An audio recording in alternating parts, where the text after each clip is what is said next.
Good evening, ladies and gentlemen, and welcome to this regular meeting of the Temple City Council for Thursday, July 21st, 2016. Please rise as Pastor Robert Curtis of the New Life Fellowship Church leads us in the invocation, followed by our Pledge of Allegiance, which will be led by Fire Chief Mitch Randalls. Pastor Curtis. Thank you, Lord.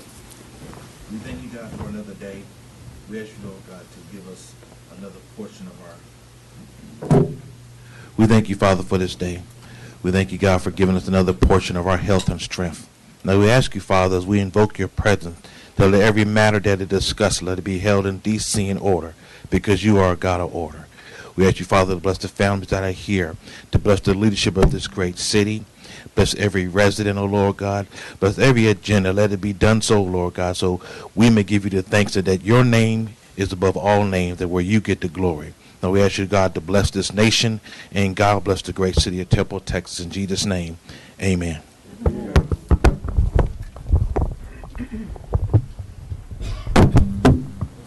the pledge. I pledge allegiance to the flag of the United States of America and to the republic for which it stands, one nation under God, indivisible, with liberty and justice for all. Thank you both.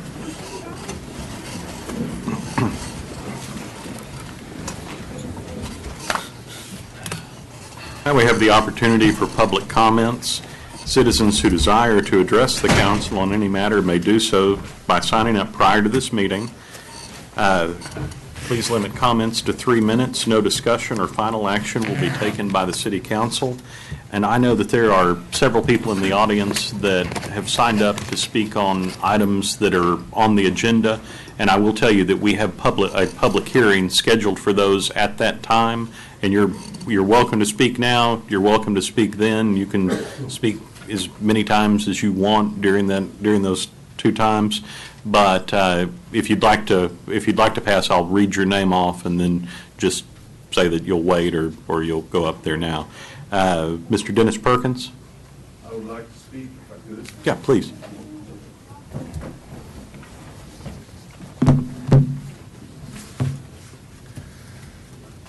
My name is Dennis Perkins. My wife and I have lived in Temple, Texas and Deerfield Estates for 2.5 years. Thanks for the opportunity to speak on a topic that's very important to all homeowners of Deerfield Estates and DeAnthony Crossing. We know there are many more important things facing our city, our state, and our nation, but this is important to us. The issue is the request to rezone the 3-acre plot of land on South 31st Street between DeAnthony and Deerfield. The request seeks to change zoning of these 3 acres from neighborhood services to general retail. I ask the City Council to deny this request outright today. Here are 6 reasons. These 3 acres sit right in the middle of 2 established residential neighborhoods. Number 2, the current neighborhood services zoning is middle ground between homeowners and developers, just as the 3 acres is middle ground between our 2 neighborhoods. The current neighborhood services zoning is adequate for a new business to prosper.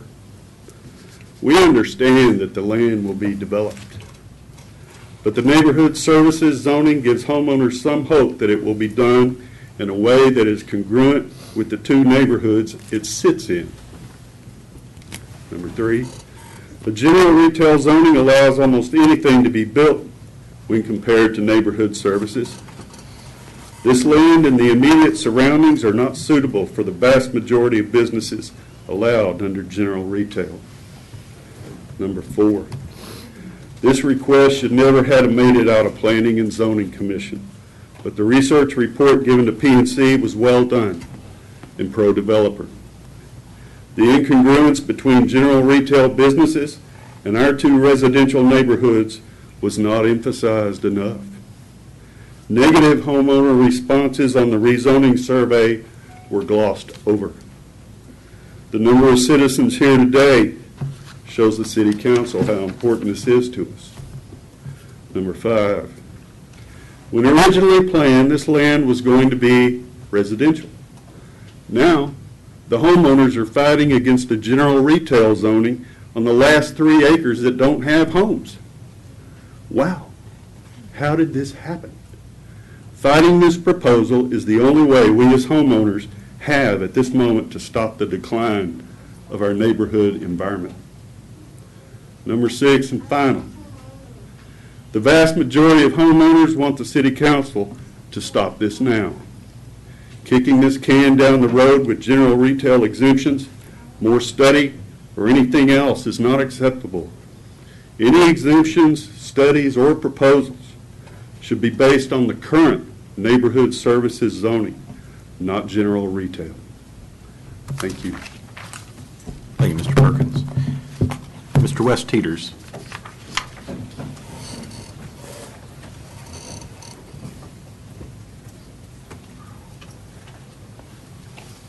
Good evening, City Council.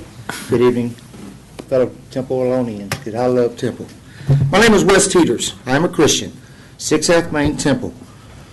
Tonight I will be stating facts on the documentation and pictures that I have of the Casey Building. If anybody would like to see them, I would gladly, happily share them with you. First thing on our agenda is Brian Kozel. We had a meeting 2 weeks ago with Mayor Dunn, Judy Morales, and Brian stated that the only permits that have been pulled so far were the 2 permits to remove the awning and the work on the elevators. I showed pictures where the building had almost been completely gutted. I have copies where bids were taken for asbestos removal that were to be emailed by October 14th, right here. The picture shows where the proper method of asbestos removal was not done. Instead, the material ended up in our city landfill. $80,000. Third, we asked Brian if plans had been done and approved before the work began. The answer was, we do not require it first in all cases. In my case, it took me 6 to 8 weeks to get approved. Guys, I'm not asking for anything special, no special treatment. I'm just asking everybody to be treated equal. Lastly, I'm here to inform you that I'm going to the next step in the complaint process, which is the Bell County. Then on to the state representative if need be. I am looking for an internal investigation done on our city manager and the $80,000 of asbestos to be removed from our city landfill. The safety of our water resources and the citizens are very important to me. I'm shaking, that's how important it is. It should be important to all. Lastly, which I wasn't going to include this until that, I got number 7 for you. Y'all have all spoken on that land on 31st Street. I agree with the citizens, the ones that own the houses. I'm sorry that they're bringing it out this far. I agree with you. We should not put retail there. Y'all were told when you bought the houses from ours, from everyone, from city planning, wherever, that would not be zoned for that kind of retail. Guys, I apologize because I know y'all spent money. I'm a Wildcat. Please stay with us. Appreciate your time. Thank you, Mr. Teeters, and I appreciate you meeting with us a couple of weeks ago. Just a couple of statements of fact regarding some of the things that you talked about. On May the 20th, there was we can't discuss this, but your time is over. But Well, you're talking about it. If you'd like to talk to me, my number's on the bill. I'd ask you to talk to me in person. Be a man. Well, I'd be happy to, but you're right here, so I'll just say that on May 20th, a demo permit for the awning and the sign was submitted. On the 1st of June, a demo permit or a white box and elevator permit were taken out.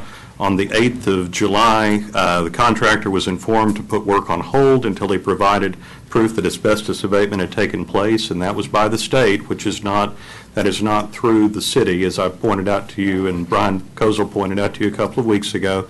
On the 12th of July, contractors submitted proof of asbestos abatement On the 13th, there was a permit to remove and reinstall storefront, but the permit has not yet been approved. And on the other part of the building, on the same date, on the 13th, the permit to remove and reinstall the storefront is in review, and it has not been approved. And there is one other permit involving the storefront on the third address of the building that has not yet been approved. So I just wanted to, Can I comment back? I mean, you can't because you've already had your 3 minutes, and I'll be here next week. I have no doubt, and I look forward to it. Mr. Mario Higdon.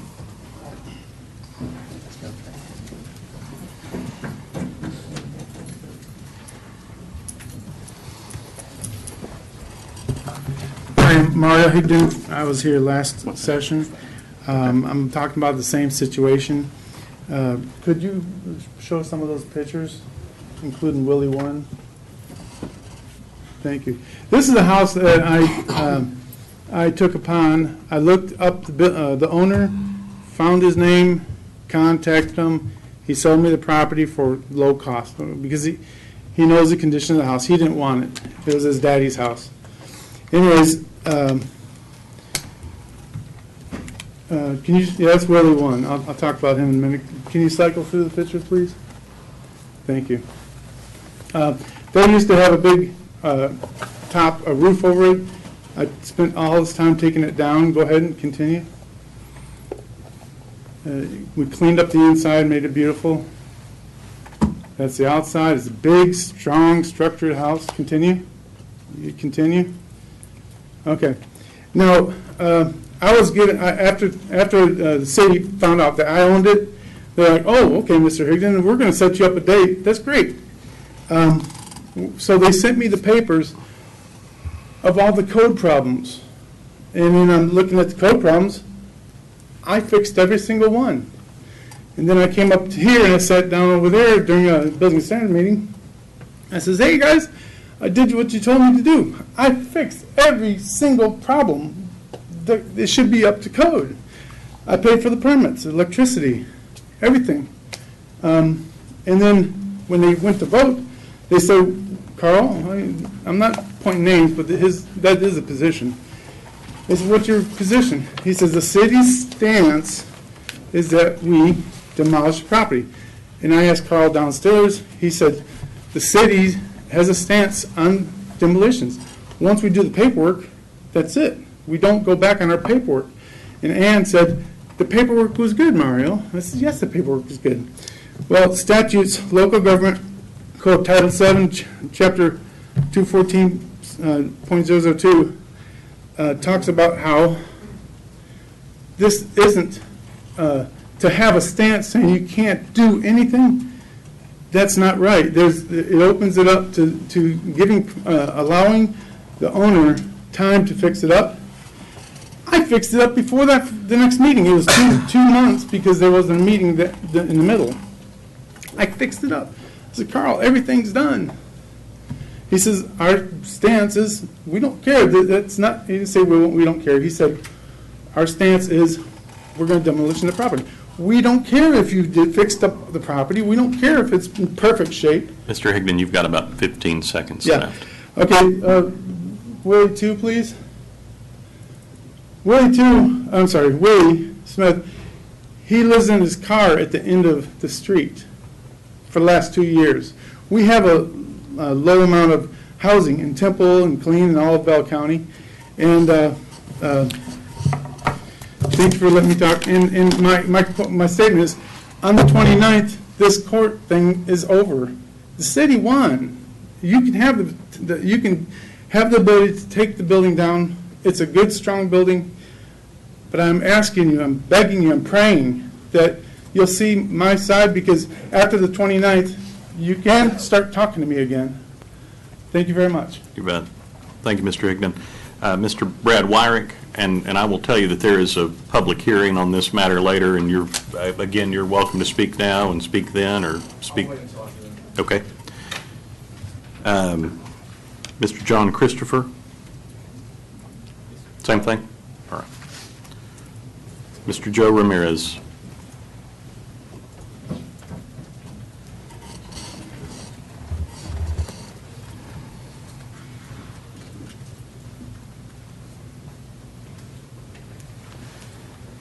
My name is Joe Ramirez, and I live at 1102 North 6th Street here in Temple, and we've been living here a year and a half now, and we love it here. And the only thing I'm really concerned about, and I'm really saddened about this situation that happened at Wilson Park, I read today that those kids were caught.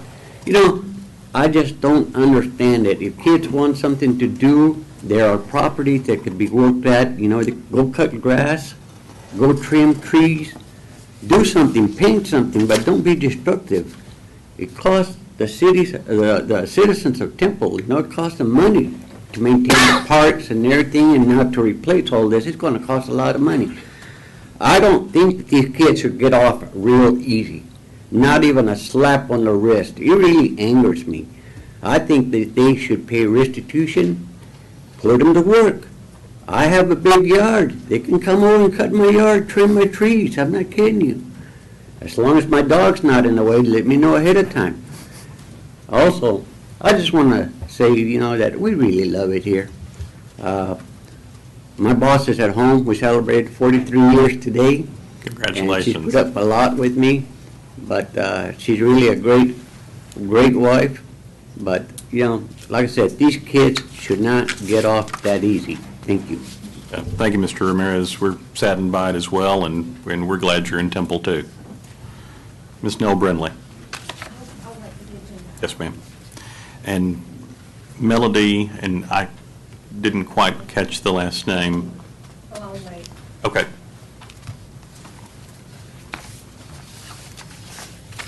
All right. Next item on the agenda is an annexation and a public hearing. Receive municipal service plan and conduct a public hearing to review comments on the possible annexation of 2.149 acres, part or portion of existing right-of-way, Dubose Road, situated in the William Fraser Survey, abstract number 310, Bell County, Texas, and located adjacent to the Valley Ranch subdivision. Mr. Chandler. Thank you, Mayor and Council. Just want to start with the first slide just to orient you to the location of Dubose Road, and that is the subject for this annexation request. This is FM 93, and Dubose Road is this section here. It connects to Forester Road, and it essentially bisects two different phases of subdivisions within the city limits in Valley Ranch. And so this was a request by Bell County back in May, and is consistent with recent state legislation, Chapter 43.106, that essentially would require the city in the future, upon annexation, abutting a county road, to include that road. And so this really kind of addresses that situation. And that legislation was effective in September of last year. So just another map to clearly show the section of Dubose Road that is part of today's request, and a reminder that this is really about the municipal service plan. The actual annexation public hearings will come next month, and I'll show you the calendar of events for that. But you can see the two subdivisions on either side, and the city limits boundary is the cross-hatching in gray to the south. So just a quick update on the schedule. A petition for the annexation was received on May 2nd from County Judge John Burrows. Petition was approved by council on June 2nd. We sent out the municipal services plan to all relevant departments, and there were no issues, including the streets department had no issues with that. And of course, there's a reminder that tomorrow morning we'll do the same thing again, same presentation at 8:30 sharp in the morning. And then the annexation request will come forward to council at the August 18th meeting, followed by a second reading on September 1st. And I'd be happy to answer any questions. Thank you, Mr. Chandler. Council, any questions? This item is only scheduled for a public hearing this evening, so anyone wishing to speak on this matter may do so. Please step to the podium and state your name and address for the record. All right, there being no one wishing to speak, there is no action tonight. Again, the second hearing will be tomorrow morning, July 22nd at 8:30 a.m. if anyone is interested in attending. Next item on the agenda is the consent agenda. All items listed under this section are considered to be routine by the City Council and may be enacted by one motion. If discussion is desired by the council, and the item may be removed from the consent agenda at the request of any council member and to be considered separately. Council, this is items 4A through 4P. Are there any items that you wish to remove for separate consideration or discussion? All right, there being none, I'll entertain a motion for item 4A through 4P. Motion to approve item 4A through 4P. We have a motion and a second, Madam Secretary. Mayor Pro Tem Cloud. Aye. Councilmember Davis. Aye. Councilmember Pilkington. Aye. Councilmember Morales. Aye. Mayor Dunn. Aye. Item 5 on the regular agenda, second reading and a public hearing. Consider adopting an ordinance authorizing a rezoning from neighborhood services to general retail on Lot 1, Block 1, D'Antoni's Crossing, Phase 5, located at 6365 South 31st Street, Bell County, Temple, Texas. I know that the applicant has requested this to be tabled. However, we are scheduled for a public hearing, and I would like to go ahead and have the presentation, if we may, and then we can decide what to do afterwards. Yes, sir. So this is the second reading for the rezoning. As you recall, at the last city council meeting, it was tabled, and so it's tentatively scheduled for a third reading on August 4th. So council did vote 5-0 to table the item. There was discussion on adding a plan development PD district to the request. And basically what this requires is the applicant to submit a site plan prior to any development of the site. And that site plan is reviewed by planning and zoning and council. There is also discussion on balance between the property owner's rights and neighborhood impacts. So council directed the staff to work with the property owner and applicant. The applicant did decline an offer to meet. However, we did receive a phone call yesterday stating that they were working with the neighbors in the area. There was also a phone call from the prospective buyer, and he did inquire about a car wash use in that property. So at the June 6th P&Z meeting, they voted 4 in favor and 2 against. There was discussion on the high probability of the area being developed. They also discussed adding a PD to the request. The applicant was asked if the property owner would be in agreement with the PDGR. And as the June 6th P&Z meeting minutes reflect, that they did state yes, but they would prefer not to have a PD. But if that's the only way they could get the property developed, they would agree to that. Also at the P&Z meeting, they ultimately decided against a PD. The meeting minutes reflect that PD is meant more for parcels of land with complexities that require a PD to make it happen. So this slide was shown at the last council meeting. Just to give you some context, this is the subject property. You can see it's along South 31st Street here, and FM 93 is here, and the Taylor Valley Baptist Church is to the south of it. Here are site photos that were also presented at the last meeting. You can see there looking along South 31st Street. The church you can just barely see is back here to the south of the property, and there is a center turn lane on South 31st Street. So here are some more subject property site photos. You can see that there is some mature vegetation along the perimeter of the property, on the perimeter to the northwest and south. But once you are in the property, it is more open. And here are some site photos of the neighboring residential neighborhoods. To the south is D'Antoni's Crossing, and to the north is the Deerfield residential neighborhood. This is the zoning map for the subject property. You can see that it is currently zoned neighborhood services. To the west, you may be familiar with the Legacy Ranch project. That is zone GRPD. And then to the north, east, and south, those are all residentially zoned properties. Okay, this is a table that compares what's existing, the neighborhood services uses, to the requested GR uses. And you can see, for example, a duplex is not permitted in the neighborhood services zone, but is permitted in the GR zone. Also, a discount or department store is not permitted in the existing zone, but is permitted in the requested. And then, as we referenced before, the inquiry about the car wash, it is not permitted in the NS zone, but it is permitted in the GR zone.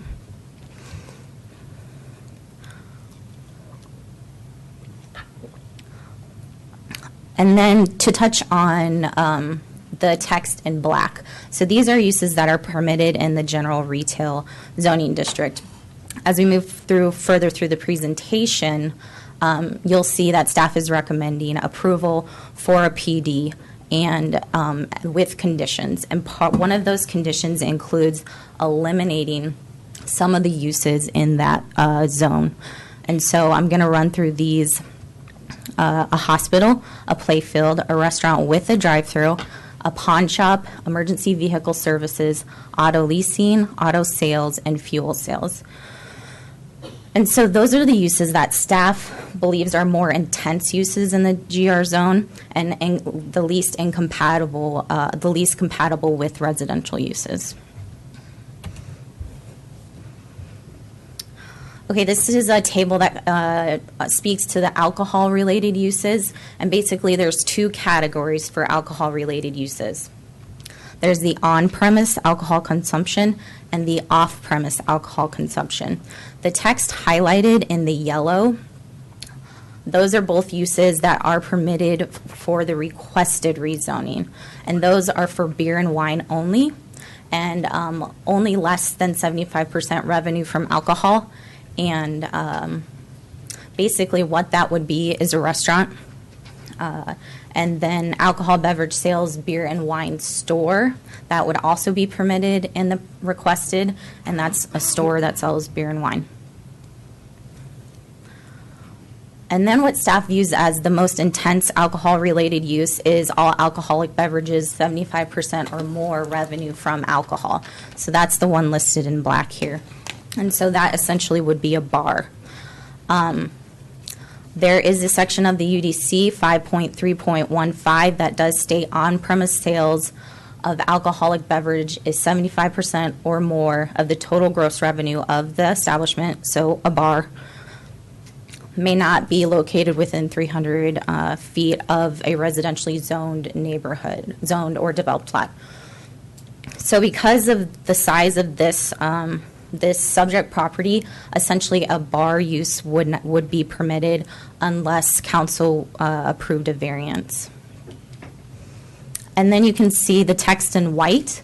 Those are all uses that would require a CUP, a conditional use permit, and so those would be regulated through the public process. So this was presented at the last council meeting as well. Unified Development Code, Section 7.7, basically states that a continuous buffering is required between residential and non-residential zone uses. So this chart compares the development regulations for the existing and the proposed.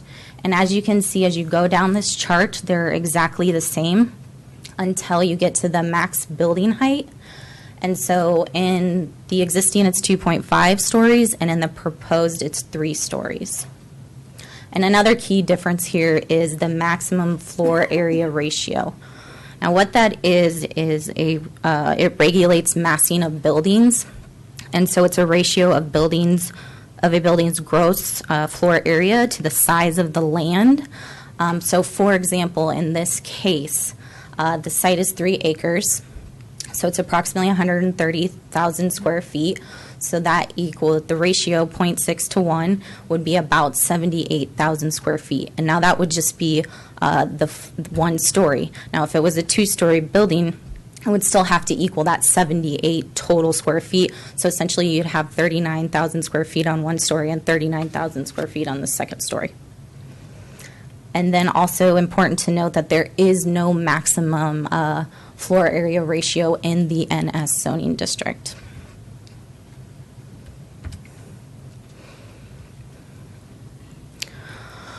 So this is the slide that explains the plan development. It's a flexible overlay zoning district designed to respond to unique development proposals, special design considerations, or land use transitions.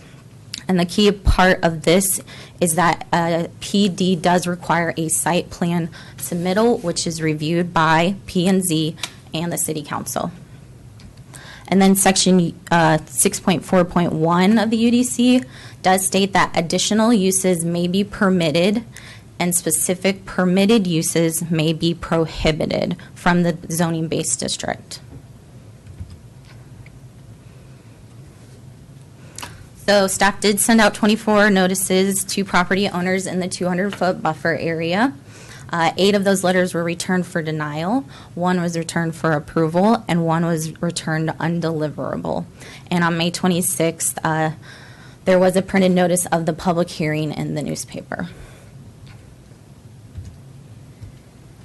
So at the June 6th P&Z meeting, they did recommend approval four in favor and 2 against to recommend approval for the requested zoning. And at the July 7th council meeting, staff did recommend approval for the rezoning from NS zoning district to GR zoning district.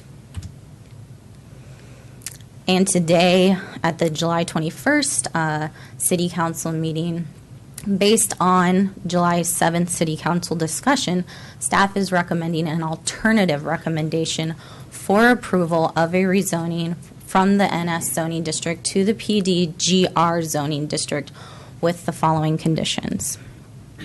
The submittal of a site plan prior to any development on the property, a minimum of 10 to 20 foot wide landscape buffer between residential and non-residential uses, and this could be a combination of the existing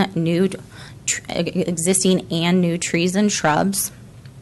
And also this would be an addition, this would be beyond the normal screening and buffering regulations as previously mentioned.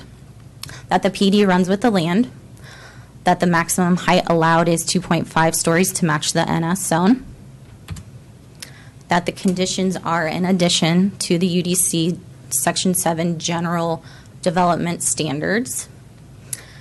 And here, this lists those uses that I read off earlier when we were going over the compared uses chart. So to eliminate the following uses allowed in the GR zone. Now we can open the floor for questions and discussion. Thank you. Council, any questions?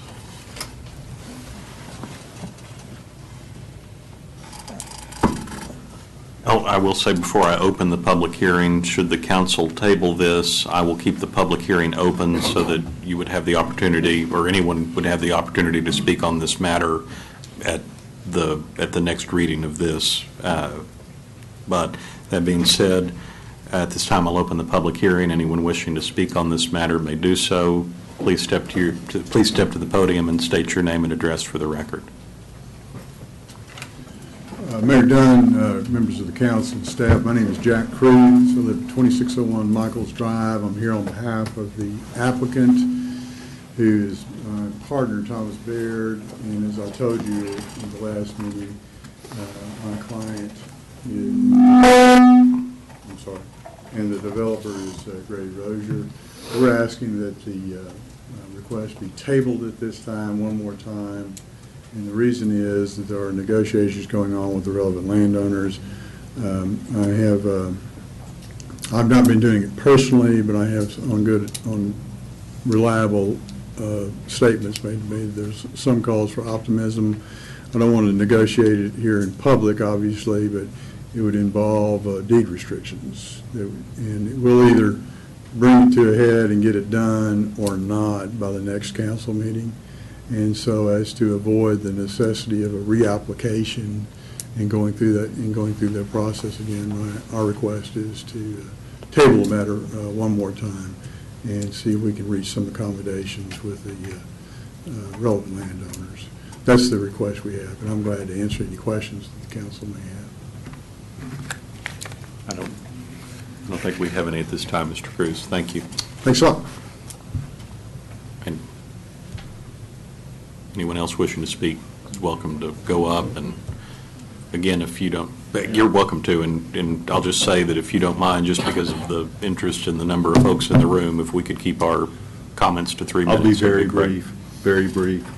I think from the presentation we just saw, you get a sense of really kind of how ludicrous a GR zoning is, where it sits physically, and to put restrictions on a GR and to do all this and that evades the point, okay? We don't want a car wash in our neighborhoods, do we? And we really don't want to have to keep coming back to the city council meetings and fighting this. And if it goes PDGR as proposed, then the Planning and Zoning Commission oversees it, the city council oversees it. I have not heard how the citizens of the area would be notified and be participants in that. Therefore, this is our only vehicle to stop this activity. So I would ask the council to vote on it tonight. Vote it down. Mr. Perkins, to answer your question, just so you'll know, you would have the same opportunity. You would have the same opportunity if it came back during a planned development, and that's just to let you know that everyone would be notified again, and then you would have the opportunity to come back for public hearings. In my mind, and I think the mind of most of the people here representing Deerfield and DeAntony, is that this is something that just should be reviewed. I understand. I just wanted to answer your question. Thank you. And thanks. I appreciate everybody's opportunity to speak. I personally enjoy seeing all of you at the council meetings. It makes it look like I'm not just talking to empty chairs. Anyone else wishing to speak on this matter right now? Mayor, fellow council members, and staff, my name's David Paney. I live at 2316 Venice Parkway, as I explained at the last council meeting. My property, the northwest corner, is adjacent to the southeast corner of the 3 acres involved. I want to emphasize that I am totally not in favor of a car wash going in there at all. We have been, some of the members of the D'Antoni's Crossing have been in negotiations with the applicant, and basically, based upon that, I was able to determine that I thought a car wash was going to go in there, and I still feel strongly that would probably be what the applicant has in mind. So again, I don't think any of y'all would like to have a car wash in your backyard.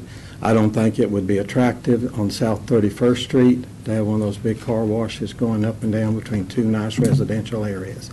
One of my neighbors made a suggestion last night, which I thought was really good. If y'all remember, I explained to you what was told me when I was one of the first people to buy a house on that back section where the 10 acres were, that they were supposed to be all residential, and then things changed. And again, I thought that was okay because I thought it was going to be like Bentwood and Tuscany Square, so I did not oppose it.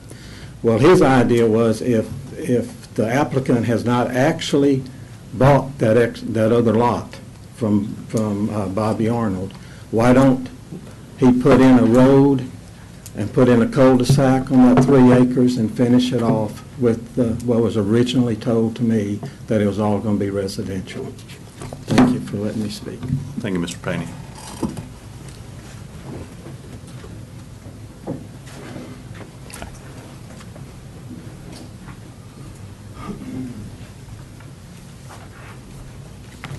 My name's Anderson. I'm on Misty Morning Lane, Deerfield Estates. I notice that you've, with the wisdom of building everything all the time, have put in a giant development on the other side. that's going in. It'll have lots of houses and all this good stuff. 31st Street is a nightmare to get across. The traffic there is about 50 miles an hour. And you're going to put in this little place where people can drive in and out when they're driving in and out from the other side, too. I'm tired of listening to the ambulances come down there all the time to pick up people at 31st Street because of all the accidents. I think you really ought to look into whether or not it is wise to have everybody exiting out into that road in that direction. That's it. Thank you, sir.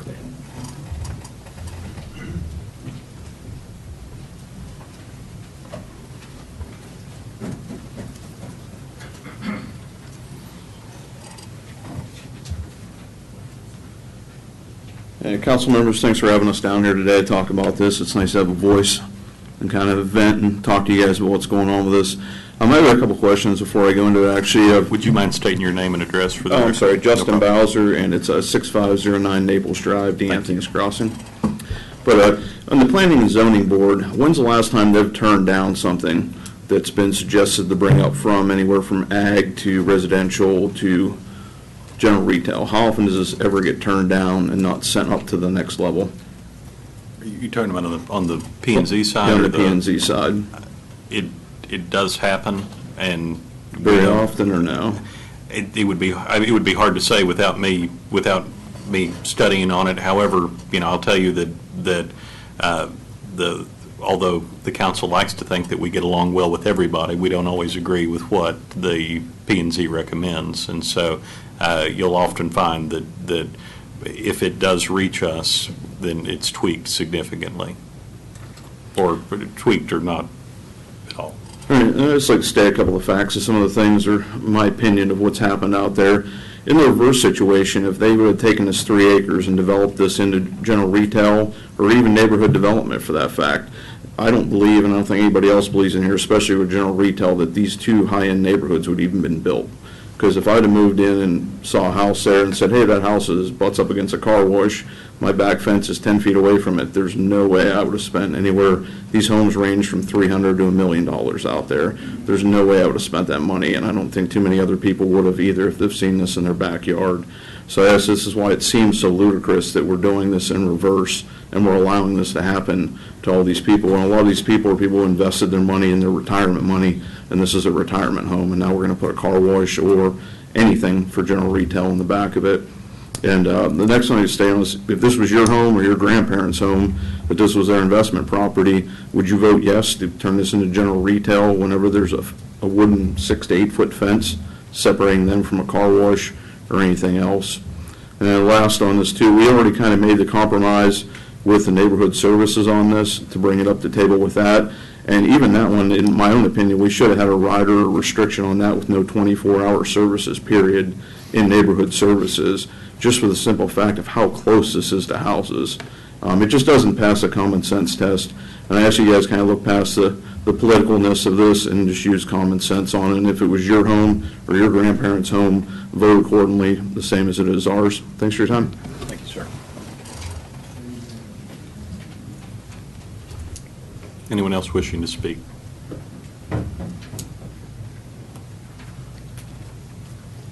Good evening, I'm John Maria, live at 6505 Naples Drive in DeAnthony as well, Mayor Dunn and the council. I really appreciate y'all letting us speak. This is probably a difficult decision for y'all as well. We're here just to voice our thoughts. We live right next to this area. And as you've heard, there's been some changes in the way this was planned at the beginning, and this is a new change. And I've been involved in some of these negotiations, and I've been back and forth in my opinion on this. And initially, when it was a question for y'all to have just an unrestricted GR, I was just 100% requesting that be turned down. I don't think that would be appropriate next to these 2 neighborhoods in the middle of it. Got involved with a lot of other discussions about restrictions, and the restrictions seem to be pretty good to many of us, except as we come to find out, the one that was left off was car wash. And now more and more discussion is that may end up being what is planned, and that is really not what anybody there wants. And we're requesting that at the very least, if you feel obligated to vote some sort of GR zoning, we're requesting that you take all of the restrictions that the neighborhoods have asked, including car wash, and please at least add those. However, when many of us look at the difference between neighborhood services and general retail, there's a reason it's neighborhood services. It's next to neighborhoods. And there's things involved in things that are not allowed in that next to neighborhoods. And this is in the middle of two nice neighborhoods. So it begins to make some more sense to many of us that maybe it might be more sense to do what you did at the beginning. Make this a neighborhood services area and not try to pick and choose some of the things off of GR and try to guess which one the developer really wants on GR and let that pass. We are requesting that you probably leave it as it is unless every one of these restrictions can be added. Thank you for your consideration. Thank you, Dr. Brindley.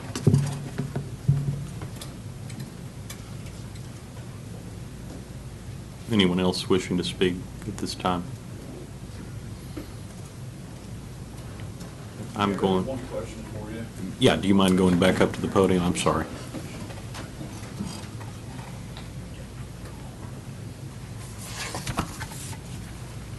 I apologize for jumping back up here. I just remembered this. So we did do a petition. I mean, we literally did this. I did this last night at maybe 9:30, and we had 24 signatures in it between then and 4 o'clock today.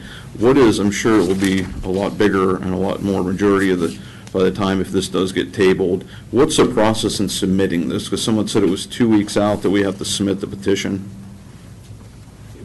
I think regardless of your petition, regardless of the timing, I think that we would all like to see it when it's completed. I'll let the city secretary or the city attorney state to the actual how long it would take for us to need that. Honestly, you could give it to us the day of the Okay. meeting, and we would still get it around the council. All right. Yeah. You can turn it into the secretary's office, you can turn it into the planning office, but it should get where it needs to go. And then one other last question for you is, if this does remain neighborhood service, is there a way to put a rider on this where we don't have a 24-hour convenience store or something there? Because it's under a C where they can't possibly do that. Is there a way to later on reattack that and do that? It would be a little, go ahead, Brian. He actually knows what he's talking about. So. Excuse me if I may. Brian Chandler, Planning Director.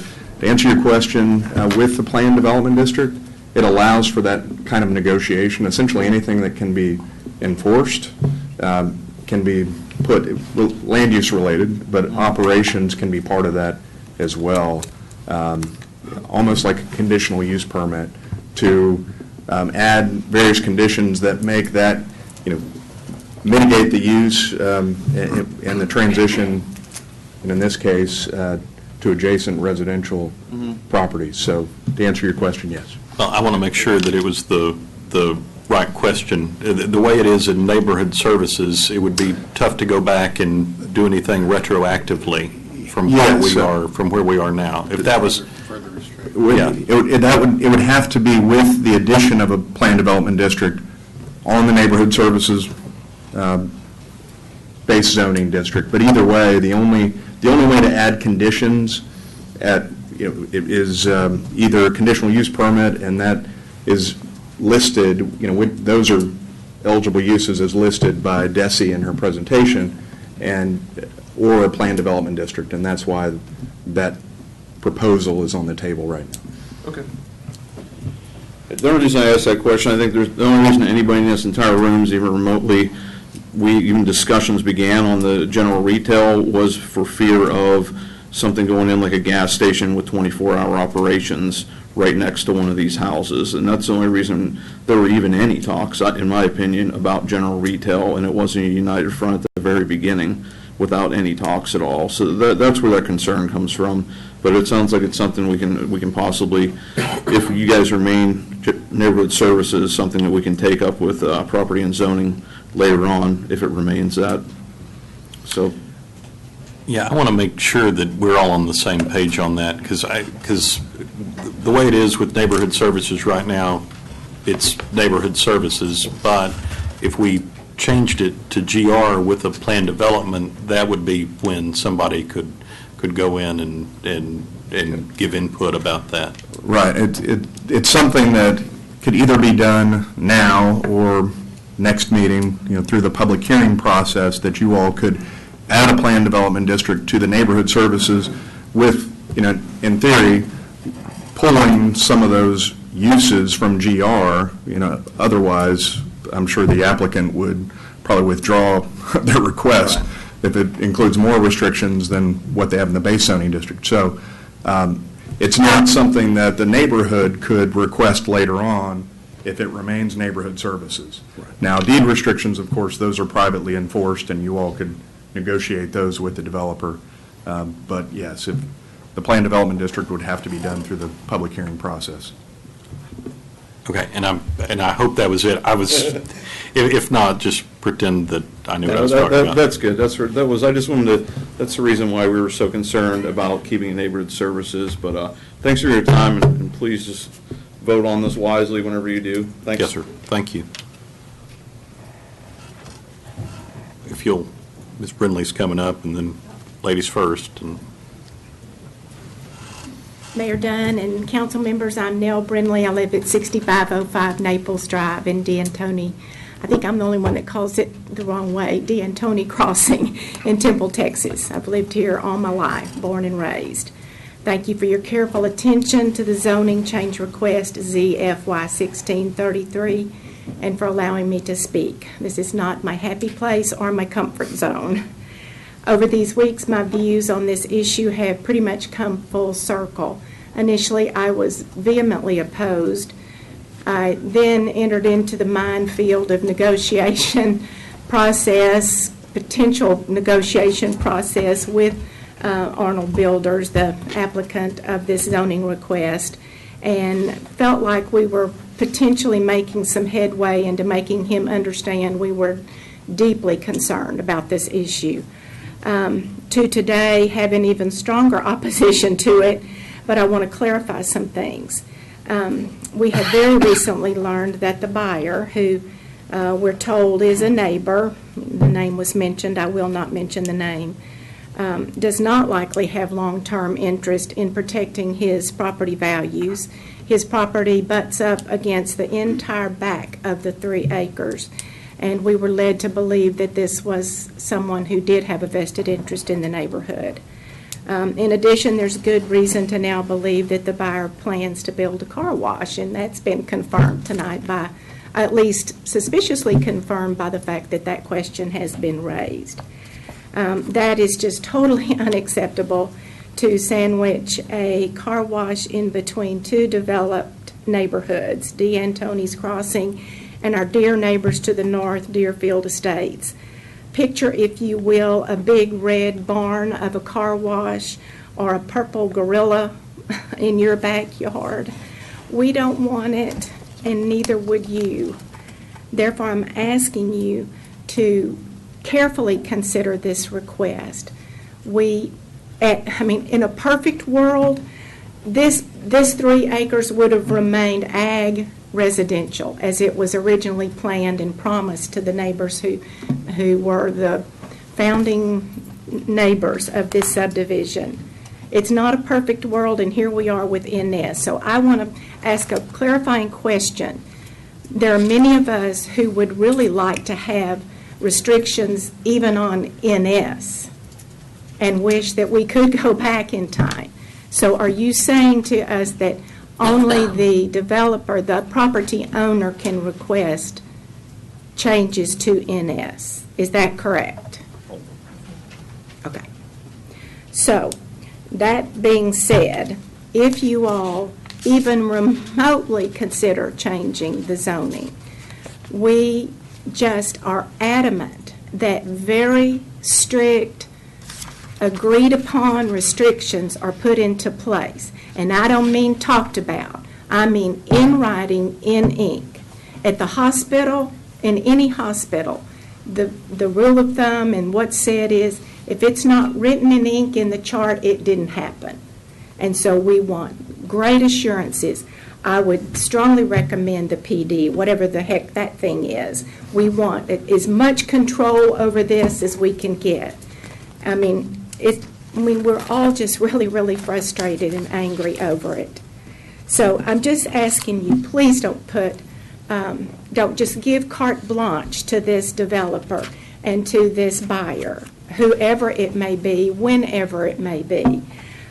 Every single one of my friends and neighbors at D'Antoni and Deerfield Estates are every bit as important.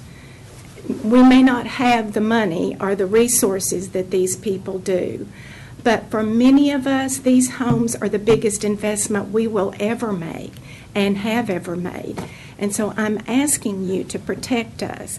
I'm standing here today with my friends and neighbors who will be hurt the most. I live probably the furthest away from this proposal, but I'm standing with them today, and I'm asking you to stand with us. Thank you.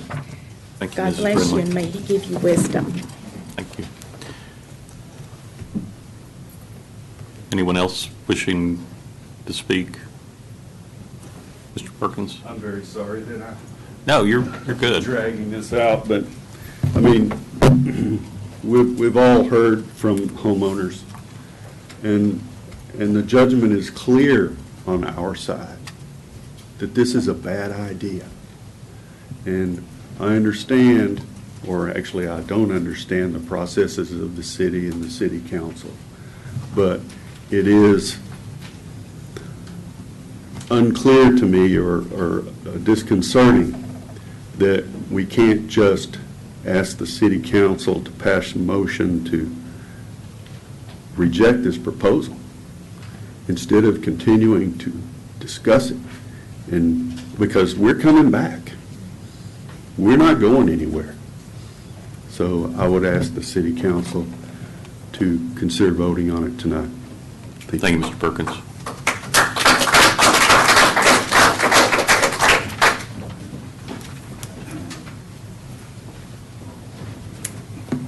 Hello, Mayor and council members. Thank you again for this opportunity to come and speak in front of you all. And as we've heard, and want to thank everyone here for just their input in allowing us to learn about the process. Would you mind stating your name and address for the record? I'm sorry. My apologies. No problem. Derek Fung, 2312 Venice Parkway, the Anthony's Crossing. So I've been a very educational experience for a lot of us, and I think, if anything, I want to thank this opportunity in general for unifying our communities and our neighborhoods in a way that we've never seen before. And I have not seen, and I think anyone would dispute, how much of a unifying factor this has been in educational for the neighborhood as a whole.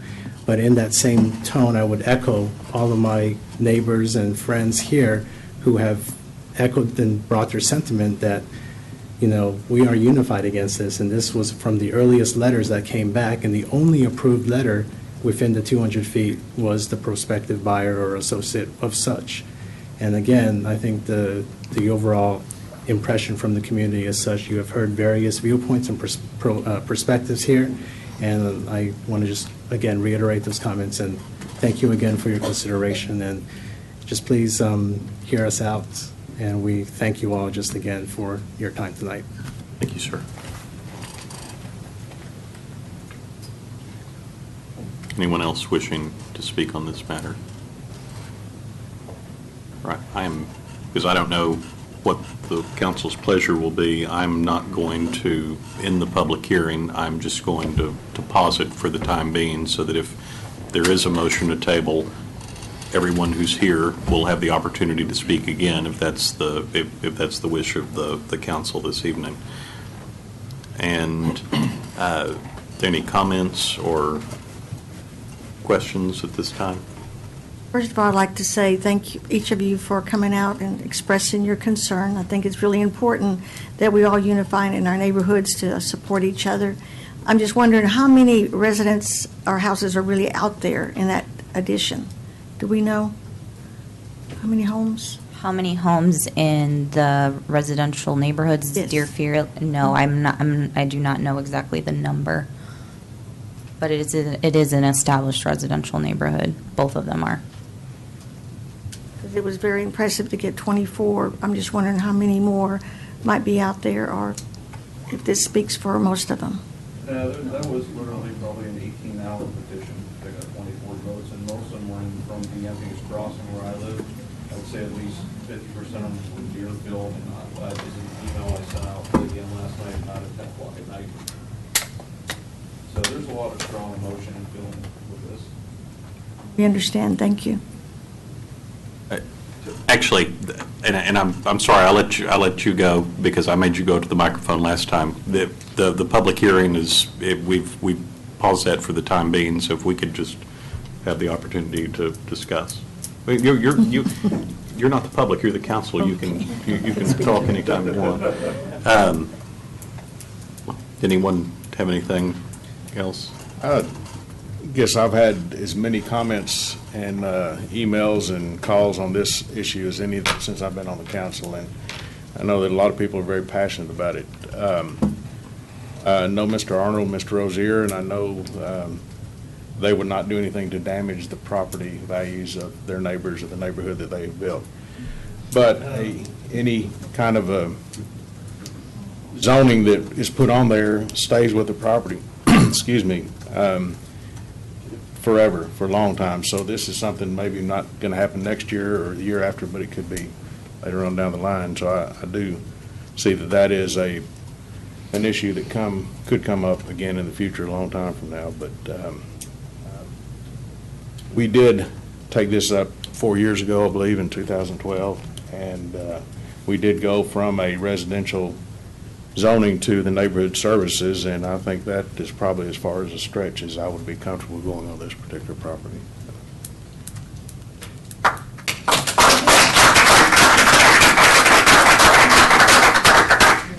Well, I mean, if you're going to get clapped at, I need to say something. I need to say that number one, I think that as a developer in the city of Temple, I think we were very lucky to have Bobby Arnold as a developer, and I think he does a very good job.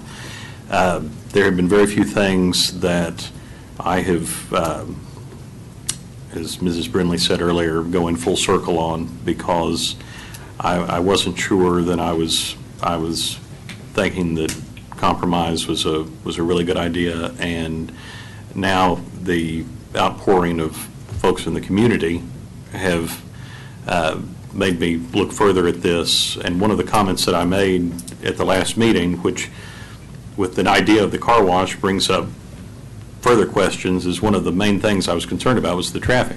And that is the essential part of any car wash, is going in and out. I don't think that this is a good idea. And if we continue to start whittling away at the general retail restrictions, we'll end up basically with neighborhood services with one or two things left. And I am certainly comfortable with a motion to table, and I'm certainly comfortable with ending the, or not ending this, but taking it on to the, or not taking it on, or taking it on. I'm sorry, just don't laugh. I'm working through this. So that was my least eloquent speech, and nobody clapped. So. No, let's hold off. Yeah, I could say, yeah, thank you, Tim. I would say that the only reason I would consider going to GR is so that we would have the opportunity to see the PDs come back and be able to make sure that they had certain specific things that would help the neighborhood. But if you strip it far, if you strip it down, I agree with too what much. you're saying there too. There's a lot of things they can do now by right neighborhood services that I think the homeowners may not like, and if you did GR with a PD on it, then you could have a little more control over some of that at a later date. I realize that it also takes some control away because you'd have to leave some of the other things in there as well. So kind of torn there as how's the best way to protect the homeowners, really.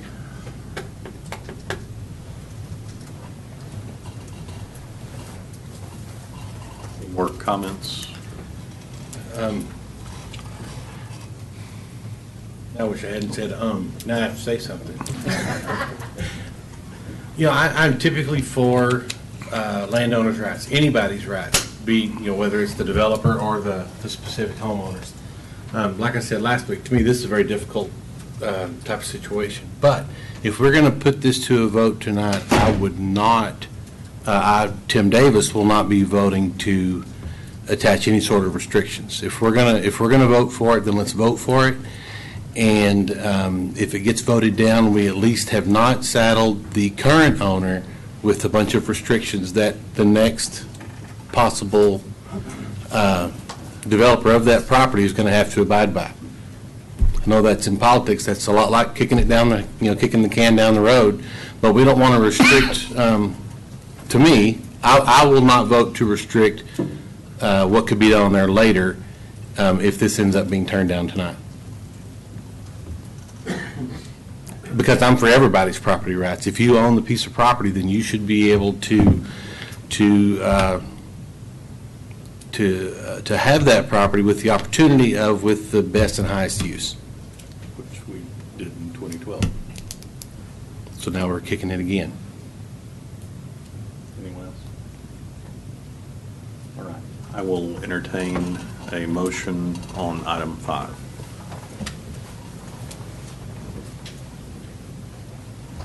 I'll make a motion that it stays the neighborhood services. No changes. Motion to deny. Deny the request. Second. A motion to second. Madam Secretary.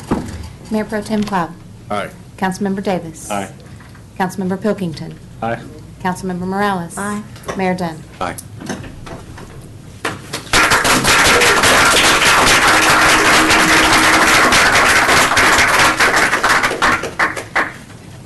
I will miss seeing everybody. First item in a public hearing, first reading in a public hearing, consider adopting an ordinance authorizing closure of the section of Hilliard Road, a public street south of the new extension of Prairie View Road and north of the north boundary of Lot 2, Block 1 of the Westfield Development Phase 5 replat number 1. And this is pretty exciting, and before everybody, look, don't leave, but before everybody leaves, Chris Brisner is an intern who is with us for the summer, and he's going to do the presentation. And this is, no. Yeah, this might be a big deal, so. Anyway, Mr. Brisner, thanks for being here, and take it away. All right. Thank you, Mr. Mayor, and thank you, members of the council. Something very less controversial, I suppose. We need to have an ordinance passed to close a portion of Hilliard Road that's part of the development for Crossroads Parks. Let's see. If you can see right here, this is the new Prairie View extension that's still under construction, and the city owns these 2 lots right here, which that's where the park is going to go in, and the road is currently not accessible by the public. It's just, but we just need an ordinance to close it, basically, to formally close it, and that's all this ordinance would do. Let's see. Oop, wrong way. There's a layout of the park just and where the street is right there, where it's going to go in. Here's a site photo. There's the road. You can see the construction going on still. We're not going to convey it. The city's going to retain the land. It's with the ordinance will take effect immediately. The city has the authority to do it under the Texas Transportation Code. We're not demoing it right away. That's going to be part of the construction of the park. There's another park photo. Staff recommends approving the ordinance. Are there any questions?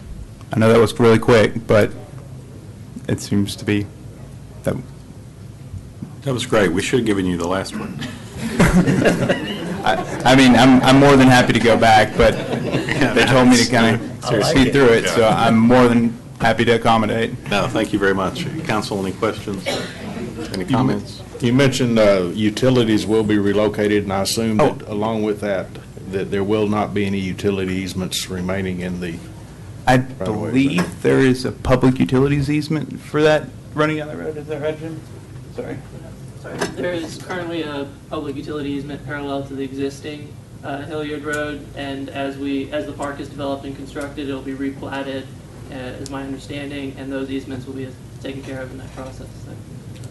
We just need to formally close it before we can replat, right? Yep. All right. Thank you for the question. Thanks. All right. Anyone else? All right, at this time, I'll open the public hearing. Anyone wishing to speak on this matter may do so. Please step to the podium and state your name and address for the record. All right, there being no one wishing to speak, I will declare the public hearing closed. Council, your pleasure on the first reading of item 6. Motion to approve item 6. Second. Motion and a second, Madam Secretary. Mayor Pro Tem Cloud? Aye. Councilmember Davis? Aye. Councilmember Pilkington? Aye. Councilmember Morales? Aye. Mayor Dunn? Aye. Thanks, Chris, and thanks for working for us this summer. This is the happiest group. This is great. So everyone knows Chris is a second-year law student at Berlin Law School. He's interning with us with our office for the summer, and he's doing it for free, so we're very, very thankful for his time. And the next 6 months of Chris's life, when he starts law school again, will be horrible, and he knows that. So we hope you survive. This will be the only time you'll ever be applauded for the next for like the next several years. So Y'all seem to get coffee and that whole intern. No, Jim is totally like taking all of his time, I think. So. Item 7 on the agenda, first reading and a public hearing, consider adopting an ordinance authorizing abandonment and conveyance of the north 149.74 feet of the 20-foot wide alley in Block 24 of Moore's Addition, City of Temple, Bell County, Texas, more fully shown in the attached exhibit, and reserving a public drainage and utility easement in the entire abandoned right-of-way. Ms. Redmond. Thank you, Mayor. The applicant is Bruce Walker, who is here with us tonight.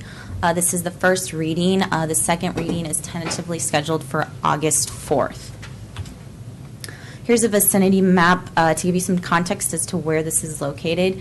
You can see here is West Adams, and here is to the south is Central Avenue, and 13th Street is here, and 11th Street is here, and so the subject alley is in the red circle. This is a survey on your right of the subject alley. You can see it's approximately 0.069 acres. The portion of the alley to the south was abandoned to the applicant in 2014. So he is requesting now that he owns all of the land to abandon this portion of the alley as well. And you can see here is a picture of the alley from Street View on West Adams. So this is a requested alley abandonment and conveyance. Again, in 2014, the southern portion of the alley was abandoned, and that was approximately 75 feet. So the applicant owns all property bounding the subject alley. And if approved tonight, the applicant will own the entire alley and block. So the applicant is aware that no construction of buildings are allowed in the abandoned alley because there are existing utilities. So staff did contact the utility providers and the Public Works Department. There's existing services in there, so staff is recommending a public drainage and utility easement with full access. Currently, there's an existing chain link fence with a rolling gate. That's on the southern portion of the alley, and that is to remain in place. So there are no objections to the request as long as the easements are retained and Public Works has access to those service utilities. The applicant will be able to purchase the alley for $5,260, and that was recommended by a third-party appraiser. That appraisal was included in your staff report. So staff is recommending approval of the requested partial alley abandonment and conveyance while reserving a public drainage and utility easement. Thank you. Good. Council, any questions? There being no questions, at this time I'll open the public hearing. If anyone wishing to speak on this matter may do so. Please step to the podium and state your name and address for the record. All right. There being no one wishing to speak, I'll declare the public hearing closed. Council, your pleasure on the first reading of item 7. Motion for approval. Second. Motion and a second. Madam Secretary. Mayor Pro Tem Cloud? Aye. Councilmember Davis? Aye. Councilmember Pilkington? Aye. Councilmember Morales? Aye. Mayor Dunn? Aye. Item 8, first reading, consider adopting an ordinance amending ordinance number 2002-3840, authorizing a conditional use permit on property zone planned development, general retail, to allow and construct an office warehouse, Lake Belton Plaza, Phase 2, located at 37 Morgan's Point Road. Mr. Becker. Thank you, Mayor. City Council, the second reading for this and public hearing is scheduled for the August 4th meeting. Just a vicinity map to kind of show you the area. Again, this is on the corner of Morgan's Point Road and West Adams Avenue, shown by the red boundary property here. Some background information.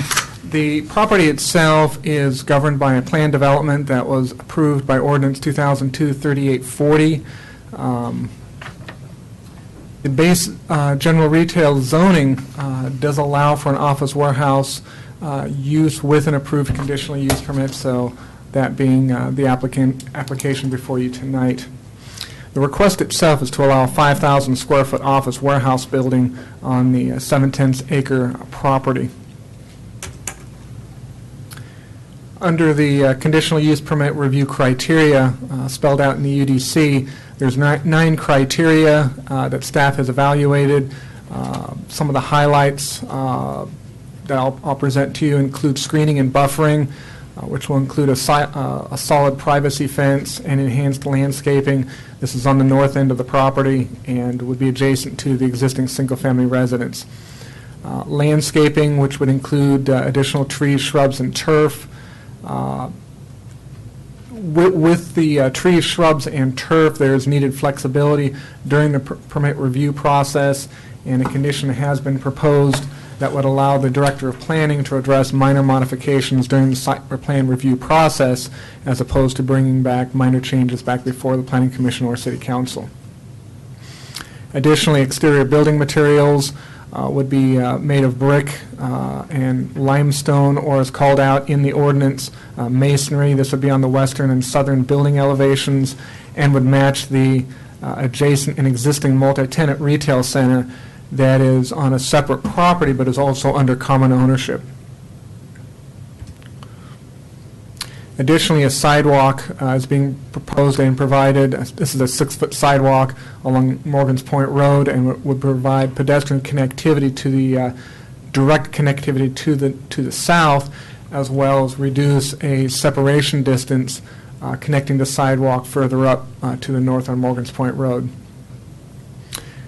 Additionally, parking, 17 spaces for the office warehouse would be provided, and this does exceed the code requirements.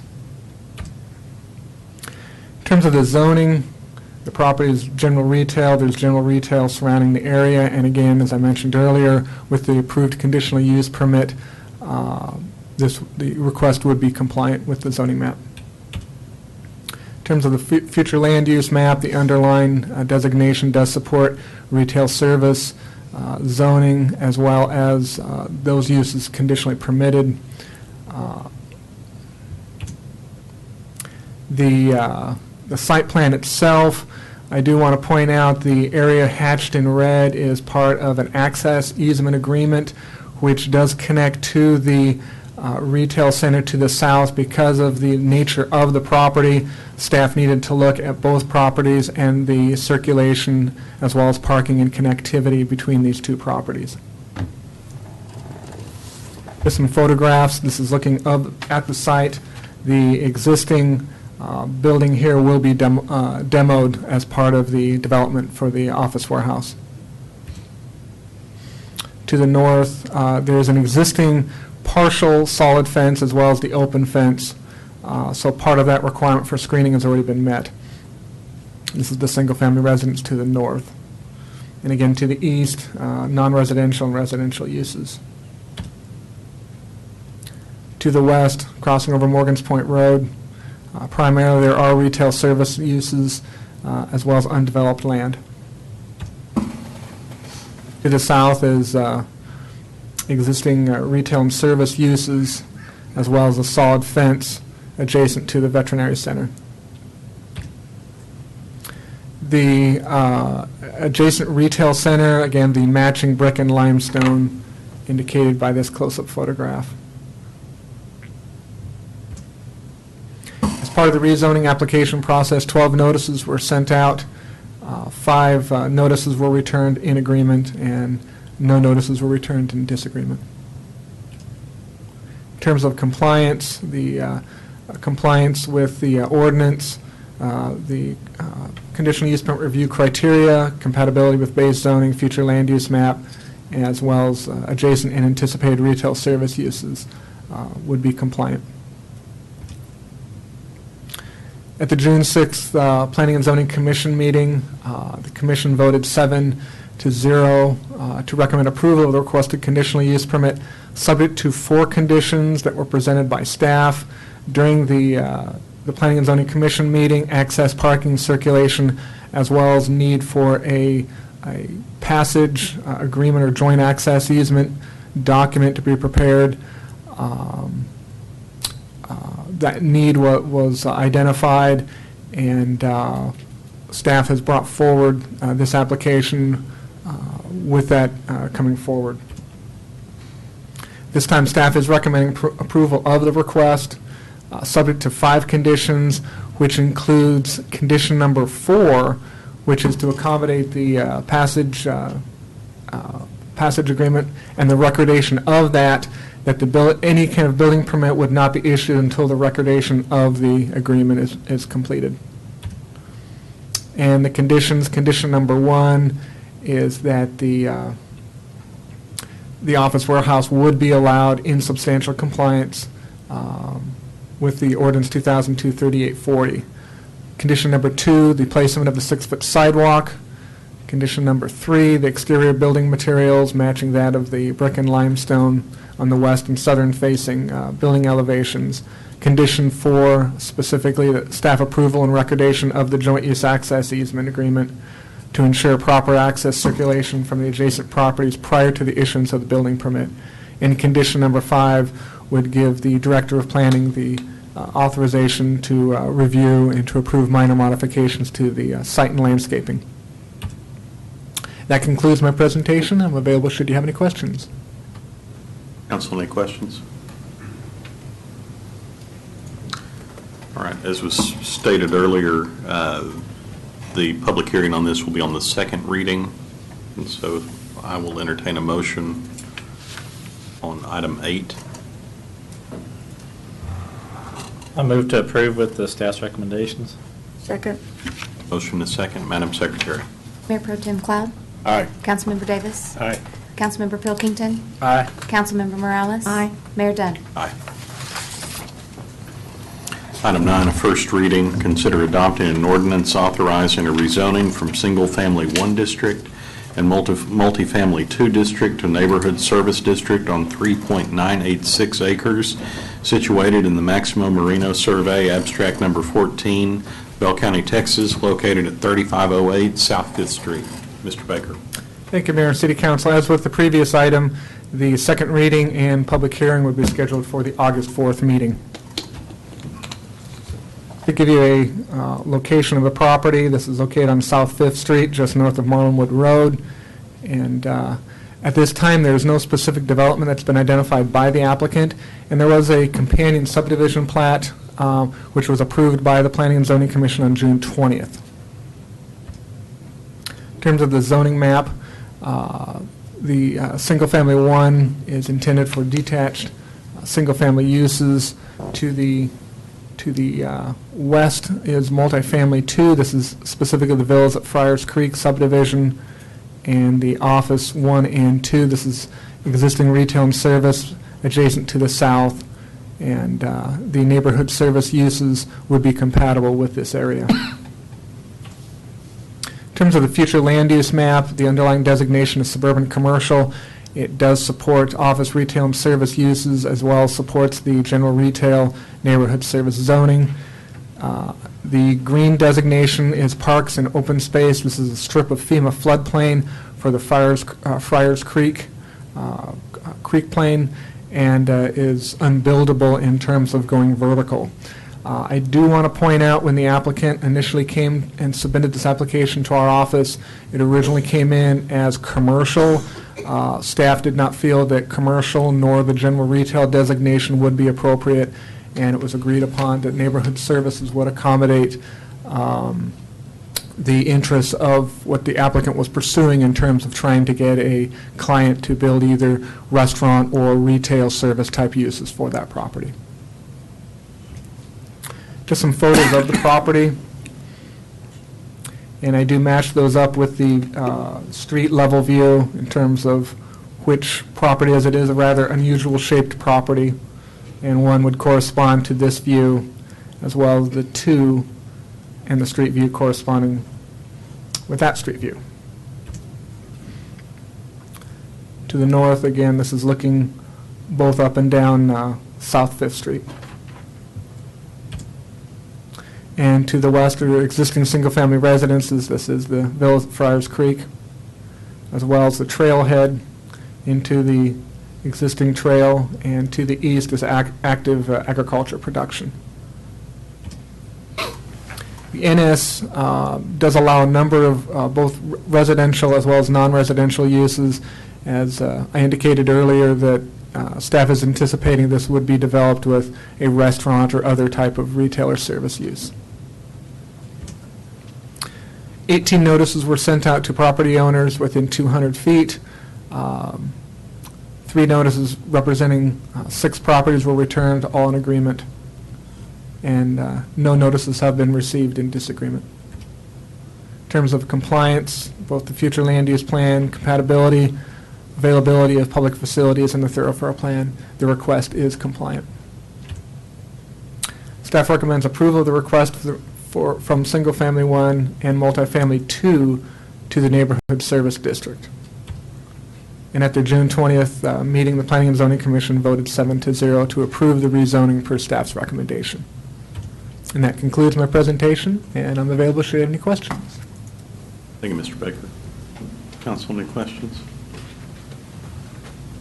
All right, again, the public hearing on this will be during the second reading. And so with that being said, I will entertain a motion on item 9. Motion for approval. Second. A motion and a second. Madam Secretary. Mayor Pro Tem Cloud? Aye. Councilmember Davis? Aye. Councilmember Pilkington? Same. Councilmember Morales? Aye. Mayor Dunn? Aye. Right now, we are going to not have number 10 at this time, just because it's rather lengthy, and I know that there are some other folks here that are might be interested in more items. Go to number 11, the first reading in a public hearing. Consider adopting an ordinance amending the Code of Ordinances, Chapter 15, Garbage, Refuse, and Recycling, to create Article 2 titled Construction Waste Hauling Permit. Ms. Lenderos. Thank you, Mayor. So we've had 2 workshop sessions on the issues related to the proposed amendments tonight. I'm going to give a little bit of background on that and then go through the proposed amendments. I know there was some discussion in workshop, and we can provide as much details as needed. Nicole is here, and Lisa as well, and to answer questions. So Chapter 15, again, is our chapter on garbage. Also includes some recycling regulations. The section that we've really focused on in these discussions is 15-10, which, as it currently reads, it says that the city is the sole provider of waste hauling services unless an entity first obtains a contract or franchise agreement with the city to provide waste hauling services. In 2011 was the only time that City Council has issued a franchise to an entity for waste hauling services, and that was AM Construction, who we believe is actually no longer in business. But they were, the franchise allowed that company to do construction job site cleaning, utilizing some smaller containers than what the city offers. In September of last year, we had a request from Lawson Brothers, Inc. to obtain a franchise for construction site waste hauling services. Lawson Brothers, in addition to the waste hauling services, provides general construction site cleaning, landscaping services. They do have 30 and 40-yard dumpsters. They might also have 20-yard, I believe, for rental, and they provide the waste hauling services. In September of last year, that request was denied by City Council. So throughout the spring of 2016, Lawson has active customers here in Temple and continued to provide some waste hauling services that staff felt were in violation of Chapter 15 since the franchise was not granted. But in the attempts to enforce that against Lawson Brothers, it kind of brought up a broader discussion about Chapter 15 and 15-10 in particular, and the companies like Lawson that provide these types of services to area home builders. So we had 2 council workshops in June where we talked about this issue and kind of gave 3 options to council. At that time, you could keep the ordinance as it is and enforce it as is, and that would be requiring these types of companies to request a franchise agreement from council. You could change it to exempt out these companies somehow and say that they aren't required to have a franchise, but they can continue their waste hauling services. Or we talked about a system that other cities have utilized, which was a permit or license system. For the purposes of these amendments, we went with permit, which would really require these types of companies that are hauling residential construction site waste in addition to other services to obtain a permit from the city before they could continue or begin those types of services. So the amendments that you have, and I passed out the red line changes to you before the meeting, but then they're quite lengthy, but I'll try to hit the high points.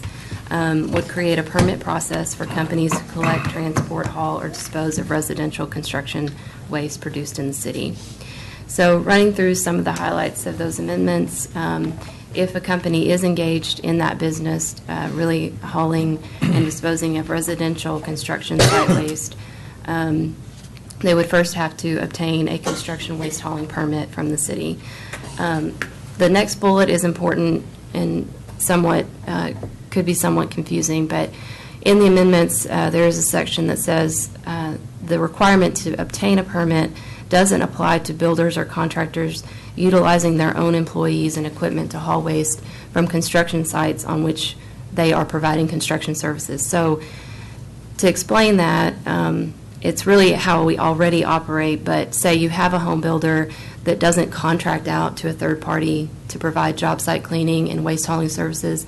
They hire their own employees, they have their own containers or trucks, and they're hauling off the waste.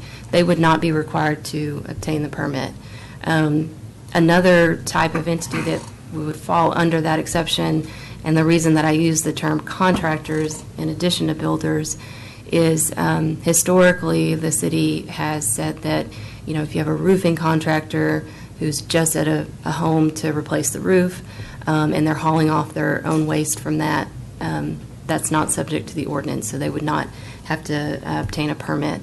That could apply to other types of contractors like drywall contractors, but that's the intent of that section. And then just we define construction waste in the proposed amendments as construction or demolition debris, garbage, etc., generated from residential construction activities. So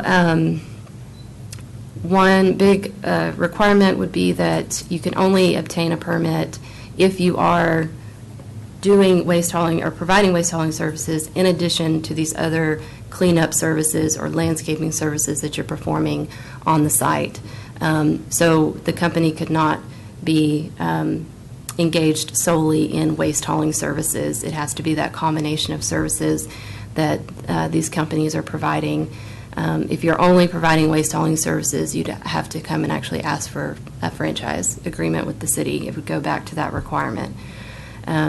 The permit application and the proposed amendments actually list out the type of information that would need to be included in the application, and that's information about vehicles that you would use, containers that you have, things like that. But it would be submitted actually to the city secretary's office, but then forwarded to Public Works for review and approval. All permits would be valid on the date issued and would terminate on the following September 30th. So our intent is to have all permits terminate at the same time each year. It's just easier to track. And the city would actually, I think it says in the proposed ordinance, 60 days before expiration of a permit, the permittee would get notice that was coming up. The proposed amendments do require that the permittees carry general liability and commercial auto liability insurance at certain levels. They have to display their company name and telephone number on both sides of any vehicles that they use in the operation of hauling services and on at least one side of any containers that they may have. It does require that they submit quarterly reports and fees to the city, and the reports would really focus on the amount of tonnage that the company disposed of within that quarter, and I'll talk about that's related to fees, and I'll talk about that more in a second. There is also a process for the Public Works Director to revoke or suspend a permit if they don't either timely pay a fee or file a report, or they don't comply with any other provision of Chapter 15, Article 2, where this would be. And that any decision of a Public Works Director to revoke or suspend a permit could be appealed to the city manager and ultimately to City Council for reconsideration. So as was mentioned in workshop, there were questions about fees, and what we're recommending is that the fees actually be set through resolution instead of outlined in the ordinance. And the reason for that is really just kind of logistics. If you wanted to change the fees at some point, if you put specific numbers in the ordinance, then it's always amending the ordinance, which of course takes the 2 readings. Whereas if you refer to the fees or refer to the resolution in the ordinance and you want to amend that resolution later, it's easier to do so. But we are proposing 3 types of fees. The annual application fee, which would just be really for covering administration of the permit application. Public Works has also suggested a vehicle fee, which would be a flat fee for each vehicle that you list in the permit application that you're using for these services, and it would be an annual fee. And then the quarterly permit fees, which at this time we've discussed a flat fee per ton disposed of at the landfill. So going back to the quarterly reports, of course we would have our own tracking system, but whatever is reported by the permittee is the number of tons disposed at the landfill. We would use that to double check what we have on file. And you know, we didn't get into too much detail on actual numbers, but the intent would be to, at the August 4th meeting, when this ordinance comes back for second reading, or if you decide to table first reading tonight, we would put on the agenda a separate resolution that would set those fees. And that is all I have, so I'm happy to answer any questions. And again, Nicole and Lisa are here too. Thank you, Ms. Lenderos. Council? Since right now it doesn't specifically say that, I don't guess anywhere that the other like builders and sheetrock contractors and such are exempt, in what would it take to exempt them because their main service is not hauling trash, their main service is picking up? Would we have to write something, or is that? Well, I mean, it's a good question, and it goes back to the discussion that we had at last workshop about, when we have required franchise versus when we haven't, and what is that primary service that you're providing. And so I think with roofing contractors and drywallers, the logic has been that obviously putting on the roof or the drywall is their primary service, and hauling away that waste is secondary to that. So while it's not written anywhere, that's kind of been the historical interpretation of the franchise requirement. In the proposed amendments, I have attempted to write out that exception. It's easier said than done, honestly. But so for the permit requirement, it would specifically, exempt out those types of activities.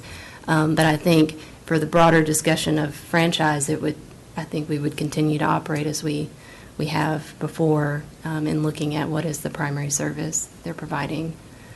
So. I mean, what I'm asking, I guess I consider these services, their primary business is cleaning up the lot, not the hauling. So would it take to consider those people the same as a roofer, would it take something in written Sorry, form? Yeah, that's what I would suggest. If we wanted to, if you wanted to forego the permit application process and say, these companies, this isn't waste hauling is not the primary service that they're offering, I think it would be a good thing to, put in the ordinance that they are exempted out. We actually have that written in for tree trimmers, I believe, in the current ordinance. So that is an option if too. we chose to do that, it would also give us opportunity to put in roofers and sheetrock people and builders written anywhere now. Mm-hmm. I mean, we could try to clarify that distinction that's historically been made.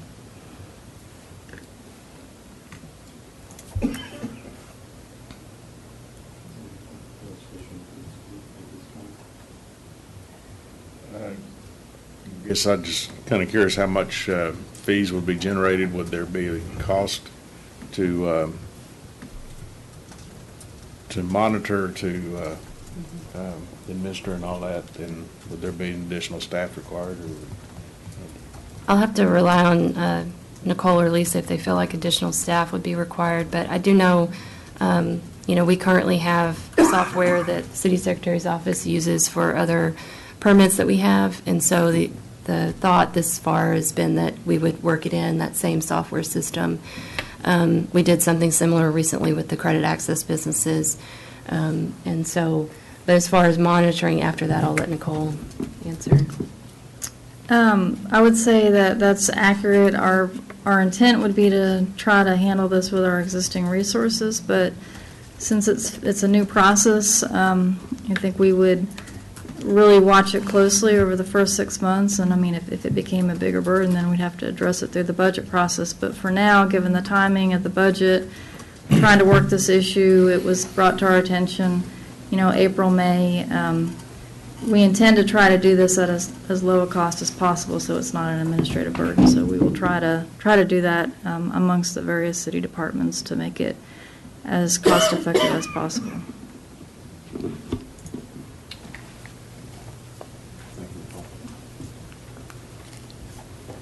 Questions right now before I open the public hearing? This time I'll open the public hearing on item 11.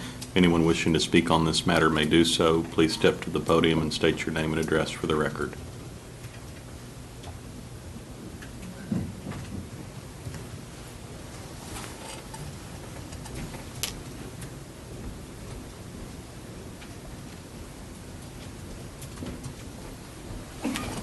Good evening, Brett Wire, 3207 Purple Sage, Bolton, Texas. Sorry about that.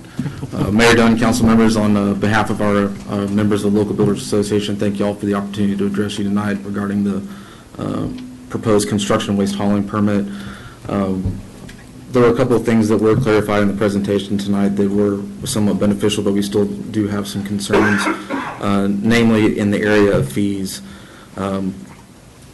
The administrative burden that will be added on the industry side to file these reports to file these fees is something that I don't know that these particular businesses are prepared to do or able to do. Oftentimes, they're small one-man operations or two-man operations, that this isn't something that they might be able to engage on immediately. It's also difficult to evaluate the burden on industry or the city staff without actually knowing what these fees are, how much they're going to be, and where they're going to be applied and tracked. I know that staff indicated that there's a possible software solution out there, and that's probably a good way of doing that, but that also relies on that notification process to be communicated electronically back to those permit holders, and that may not always be the case in these type of businesses. They may not have that capability of receiving that information. I also don't know how the city is planning on verifying the type of construction service that these the folks that are getting the permits might be required to have, or where the waste might be being collected from. My understanding is it would only be applied to waste collected within the city of Temple. So a situation could arise to where waste collected from outside the city of Temple and brought in is cheaper for them to do that than it is for work being done inside the city of Temple. So you're increasing the costs for your own residents, your own future homeowners here, because those costs are going to be passed on through the fees and then through the contractor billing the builder and then being passed on to the eventual home buyer. And does the city really want to be involved in creating, some additional regulatory burdens in the waste management arena? Creating a new tracking system, whether or not it leads to new personnel requirements or not, is to be determined. I recognize that the city feels the need to address this. It's hard to express support for something without seeing the complete picture, or seeing the resolution outlining the fees, or seeing what they're going to do with the fees. What does the fees go towards? Is it a minimal fee? Is it just something to cover, the permitting process? The fees associated with the particular tonnage is on top of what is already being collected at the landfill. So what is that going towards, or what would be the purpose in adding that additional cost in there that's going to just be passed on to the taxpayers? I appreciate y'all for trying to tackle this. I know it's a difficult question. Roofers, drywallers, site cleaning, or whatnot, who's exempt and who's not. And I thank y'all for taking the time to discuss it and carefully consider it. Thank you. Sure. Just to address a couple of those points, as far as verifying where the waste is coming from, Mr. Wyrick is correct. Obviously, it would only apply to waste that's generated in the city of Temple. And when two things, the ordinance does require that the city would issue decals that would be placed on all vehicles that are registered in the permit. So that would give Waste Management some idea that vehicle is subject to a waste hauling permit. Now, the other side of it is that a driver could say that the waste is from outside the city, and we don't have a way to verify that. However, if they do say that the waste is from outside the city, they pay the outside city rate. So it's not necessarily a financial break for them to be dishonest and say that the waste is from outside the city. I think the proposed fees, I don't know that they would be that much of a financial burden on the permittees. So just wanted to mention those couple of things. All right. Anyone else wishing to speak?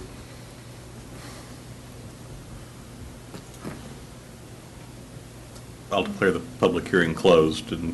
Yeah, Mayor, just a couple comments to echo what Kayla said. I think this is a difficult issue, and that's why we spent probably the better part of at least 2 workshops talking about it. I think the city does have a governmental responsibility to collect waste, and has a concern in not having a large number of solid waste collectors in the street. What this effort was trying to find a way to accommodate the fact that that some haulers were providing other services. And I think this is, after, we thought this was the direction that came out of those 2 workshops, that we try to find a way for a number of businesses that are doing this, that legitimately are providing other services, yet they are transporting waste for them to do that. So I think there's some benefit from us. It allows us to easily identify people that are doing it and not just, hauling waste within the city. And it gives them legitimacy that they don't have under the current ordinance. The amount of the fees, is again, we're going to ask you to set those, so you'll have some control over that. But I'm pretty confident that the system of filing an application and tracking the permits we can handle in-house with the staff we've got. And again, we are actually trying to find a way to, to reach an accommodation with some people that are providing a service. And I think that's different, than some other things that are businesses that are out there that aren't using public streets to haul waste. And an idea on scope, and I should have mentioned this earlier, but currently the permitting department has 17 home builders with active permits in the city, and the city currently hauls waste for 4 of those 17. And that's not including D.R. Horton and Stylecraft, who have been using the city just within the last couple of months because of these developments. So you have 11 or so other builders that are utilizing some other company other than Lawson to haul their waste. So I say that to say that we don't have 100 home builders, in the city. We do have a lot of homes going up. But assuming that each home builder uses the same company to haul their waste, that kind of gives you an idea of how many permits we might actually issue. Do we know how much paperwork or reporting will be requested?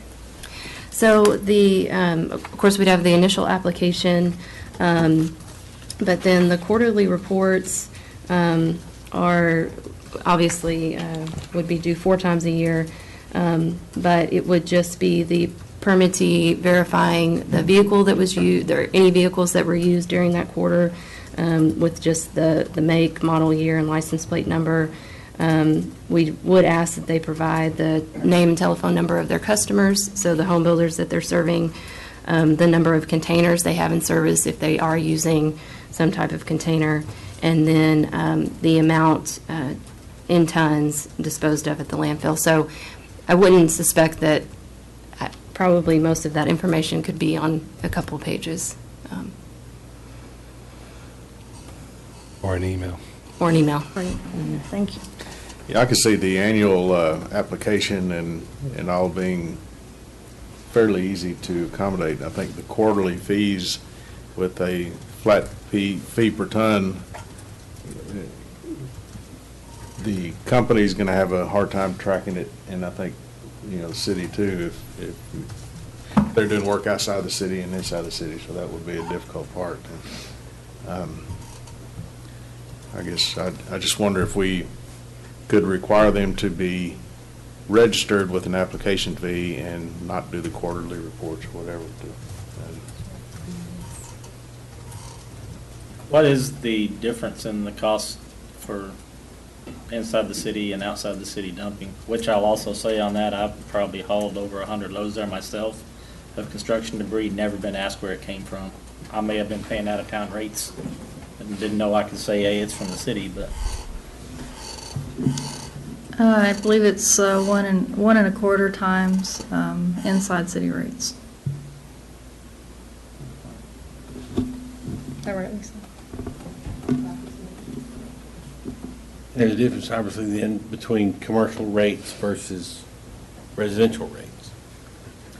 So these, we're talking about application fee, vehicle fee, permit fee, quarterly reports, and then whenever they go, we're charging a higher tipping fee than residential uses.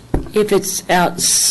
Only, well, it wouldn't really apply then. Only the tipping fee is based on whether it's inside the city limits or outside the city limits.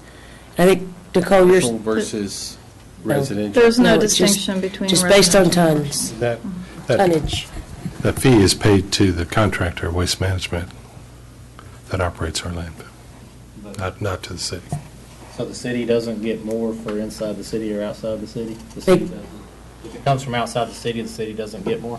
We get money from Waste Management for our lease payment and a surcharge, but that revenue that they earn from tipping fees is theirs. But the surcharge is more with the outside rate. So the city does make more from an outside rate? Not from outside. Correct, correct.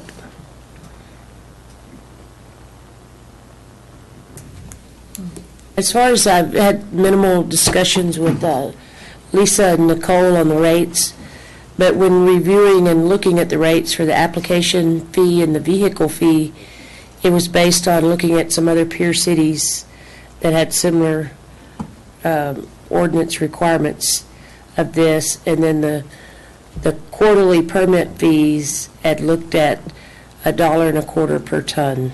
But again, I think were some other cities doing that too, Lisa? That was kind of the theory and methodology behind looking at the fee structure. And I think the quarterly fee was really trying to not have it be an annual thing that they had to pay, to actually make it easier for them to make those payments. But something we could look at as well.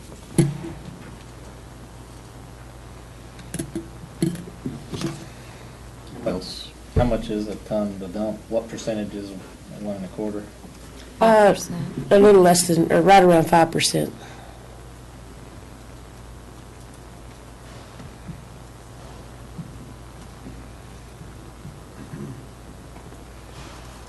Okay, so if I can give my timeline as I remember this being, I know that a few years ago we had some trouble with people doing this, and we tried to stop it, and then that really didn't work. And so this came to a head in the spring, March or April, and we realized that there was a problem with it and that we probably needed to do something about it.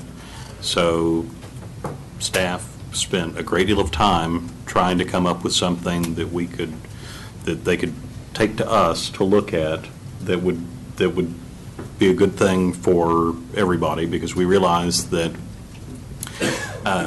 the city does haul waste, but it was not something that, after looking at it, the city could not handle the amount of waste that was needed. So therefore, we really couldn't provide all of the service that we said that we were providing. So we came back and looked at that and said, okay, let's have let's just make this a regular franchise fee. Now understand that a year ago, when this was brought up, before anything happened in the spring, this was brought up by a council member who was very involved in the construction trades. And so we looked at it then, tried to stop it, and forgive me for going back with that. But then, when we found out that we thought that we had come up with something that would work, we did hear from the building community, and they said no franchise, although there probably needs to be something done, franchises are not the way to go with this, because it would be a total hassle. So then we had the opportunity to listen to it again, talk about it, and say, you know what, franchises probably aren't the right way to go, so let's go let's go with fees, and let's go with permitting. Lots of people get permitted in the city. It's not although it's a pain, it's just something that we need to do because we need to keep track of things. The quarterly permit fees, this is something that I think is essential, that we have we have some kind of quarterly idea as to what is going into the landfill and some kind of fee structure, because if the city decided that we wanted to go out and try to service all these people, that would be money that the city would get. But unfortunately, because we can't serve everyone, we're saying no, we won't go out and try to buy a bunch of containers and make this happen. We're trying to open it up to folks to say, look, we have a need, and this is how we'd like for you to work, but we would like there to be some guidelines to that. And I'm sorry for going all the way around, but, you know, a month ago when we had this in a non-perfect scenario, this to me was the best idea of what we could go with that gave us the ability to track what was going on, not because we have this inherent desire to track, you know, for a governmental entity to track every little thing that's going on, but because these are the kind of things that we need in public works to find out exactly where, you know, where things are going and what's going into the landfill, and there needs to be there is an impact on the Public Works Department when this is, you know, when this is taken on. So it might not be perfect. I don't think we know that yet. But tabling it now, all that would do is continue to let there be uncertainty about this, continue to not want to deal with it at this time, and to realize that all of these problems that we've dealt with over years, the problems are still going to the problems are still going to be there. We're just going to say, okay, although this was illegal for years, it was okay anyway, and we don't need to do it. There needs to be some. We need to have something in place, and I think that the fee structure, if we go that route, is something that we could have by the next meeting. But I don't want to slow down. If this is what is agreed upon, I don't want to slow down the work of the people that are actually doing this for a living and the people that are currently not doing this because it hasn't been right in the past. That was really long, and I'm sorry for that.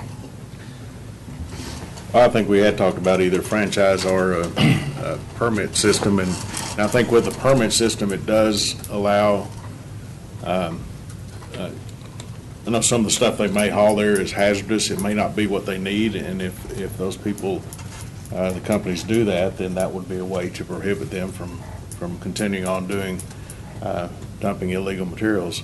So there would be some control over it, but I think the quarterly fees I mentioned a while ago are going to be burdensome and also time-consuming, and it's going to be on the honor system for the most part anyway. And we, a couple things.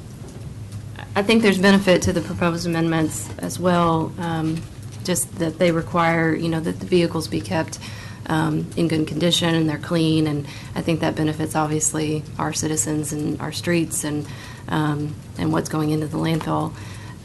So I did want to make that note that I hadn't mentioned earlier. You know, again, the fees, we can definitely have more discussion on that at the next meeting.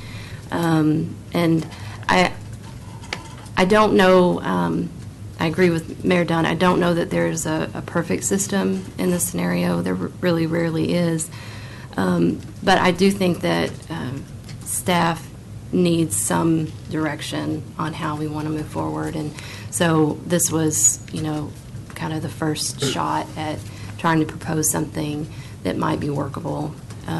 But again, you can approve on first reading tonight, and then obviously it has to be approved at 2 readings. So if you come back at second reading and we also have the fees, you know, you still have options, or you can table tonight. So, could we make a motion contingent upon the fee structure being approved next meeting? Or Just be in a resolution. Yeah, and I really, you know, if we come back next meeting, There's really no difference if you approve it on first reading. If you look at the fee and you just don't find that's workable, you don't approve the ordinance on second reading, and it's dead.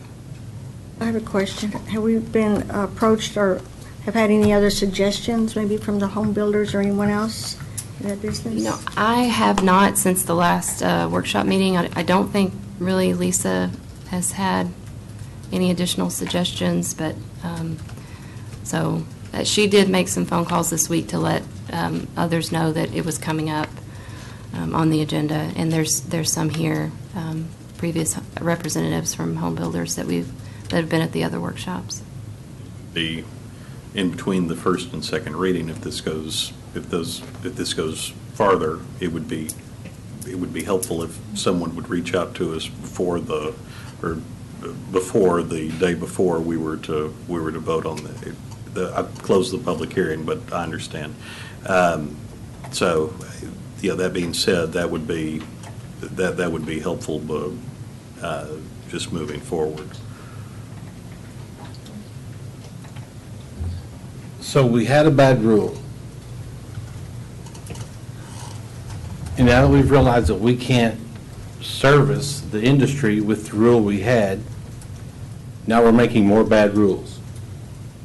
In my opinion, this is government at its worst. I mean, before we've even voted on this, we're saying, you know what?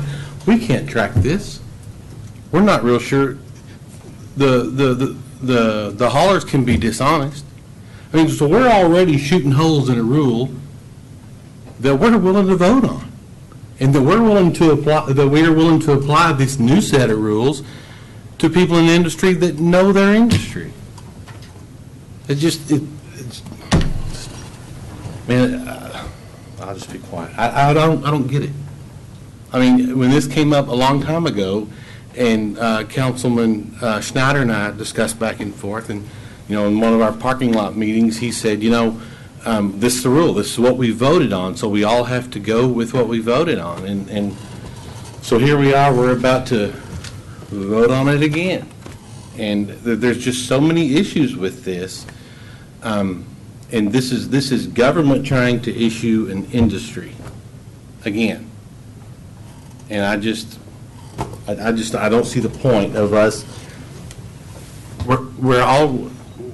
We're already receiving revenue from the landfill. And now that we're going to have an application fee with software and staff, we're going to have vehicle fee with software and staff.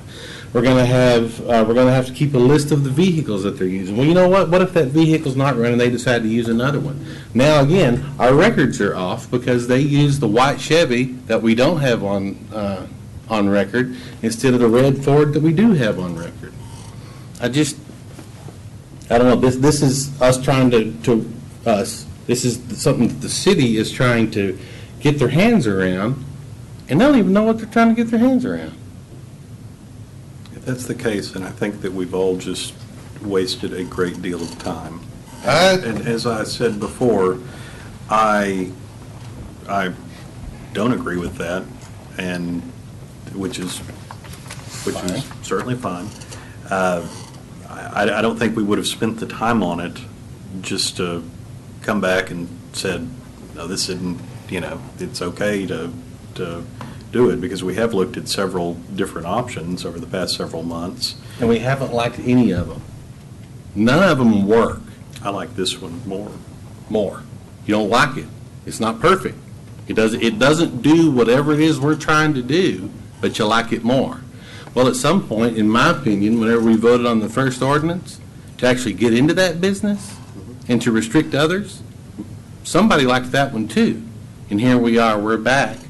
Because we had, we ended up having a situation where people weren't complying anyway. And we were having to chase some guy down because he had our size container and we didn't like it. So we're going to continue just to to make those that are non-compliant, we'll just say, hey, you're compliant now. Why don't we stop making all the stuff people have to be compliant with? That's my issue. And I understand that. I do see where we have to do something if by the current franchise situation we have set up that we're considering these people as being primarily waste haulers. If we're doing that, then I guess we have to do something. I know that's what's caused the problem. Right. I think, unfortunately, we are just in a situation where something has to be done. And, code writing, I think, is really not fun at all. And there's no way to make, it's very difficult to make words on a page actually, in practice, act the way you want them to. And we are in that situation. I mean, I really think that our current ordinance, it doesn't sufficiently address many parts of this problem. And so, last workshop, we had that big, long discussion about franchises, and I think in the last round of charter amendments, Jonathan actually did a really good job of trying to wrangle that whole issue of when franchises are and are not required. But throughout time, you will always have businesses like this that come up that you don't know where they fall. So I think that while the charter might be worded a little bit better, Chapter 15, if I just read it on its face, then I can make the argument that what these companies are doing are in violation of that. So now, another lawyer could read it on its face and totally disagree with me. That's the beauty of being a lawyer. But I think that we are just in a problem or a situation where staff has spent a significant amount of time. I mean, dealing with Lawson dated back before I was here at the city, and if this is not the system that addresses that problem, that's totally fine, but we do need something. So I go back to kind of the three options. If we're willing to leave the ordinance as it reads on its face, then our stance has been that we continue to enforce against these types of companies because we read it as being in violation. If we want to exempt out this type of service or this type of company, then we can definitely attempt to draft amendments that do that and maybe make it more clear for other companies too. But if there is a desire to have some type of regulation on these types of companies, which I do see some public benefit in doing that, then I think this is kind of the best system that we can have. And I do understand your concerns. No permitting system is ever perfect. I mean, it's not possible to be that way. Because it's hard to write a perfect system. I think we as staff are flexible, obviously, on what your desire is, but I think we do need that direction. I personally think, I do see where we may want to restrict just having a private dumpster company coming in, since we've made the investment in our roll-offs and our trucks. And that probably needs to stay addressed at this time, but I think with what you have written, if we just wrote in there that I don't know what they're officially called, but the people that clean up the houses, if that's their primary line of business, they could be added in there with the brush haulers and the sheetrock and the builders and that. Honestly, it may, just thinking about it, I mean, if that is the direction, it may not be that we're exempting certain services. It may need to be that we need to be more specific about the exact service that the city is going to provide. And if we're saying we are going to be the provider of solely waste hauling services, be very specific about that, more specific than we are, instead of trying to exempt out several different, I mean, that's another option too. That may be too, whichever way is the easiest to go. I've been involved with both, with having the city services, and they're fine, but you don't get that person that comes and sweeps the house and picks everything up and puts it in the dumpster and keeps the job site looking really nice like we want our city to look. And our construction sites, we don't get that from the city. Mike, I think that is a good point, and I want to go back to, Tim's point, that just because we have, whether it's our charter or an ordinance, because people don't follow it, doesn't necessarily make it a bad ordinance or a bad thought or a bad attempt to do it, because a lot of people were complying with the ordinance, and a lot of people can comply with this ordinance. And I maybe question a little bit the idea that we can't provide this service. I think we can, and our revenue, I think Nicole would tell you, our revenue in the last 3 months from setting out more containers that people maybe didn't even know to call us because they were using one of these guys with a small truck or to haul it off, our revenue is higher than ever.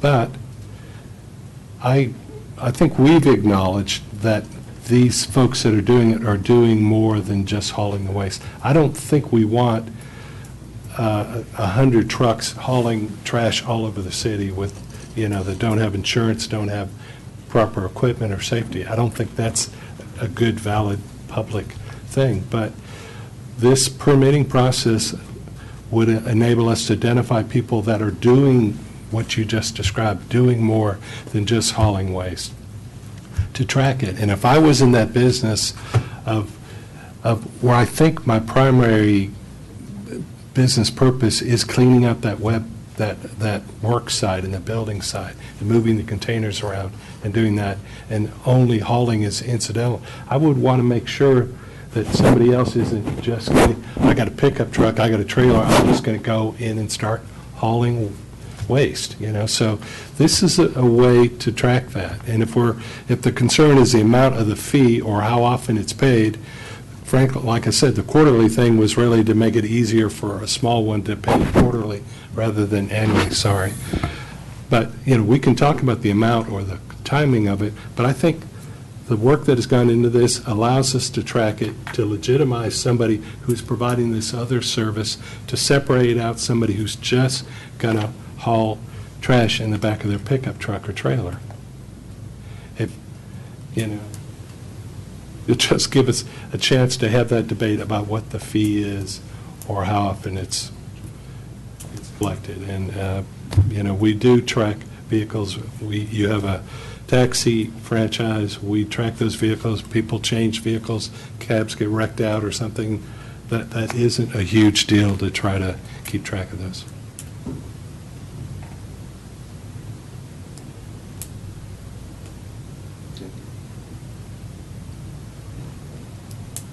All right, there's nothing else. I'll entertain a motion on item 11.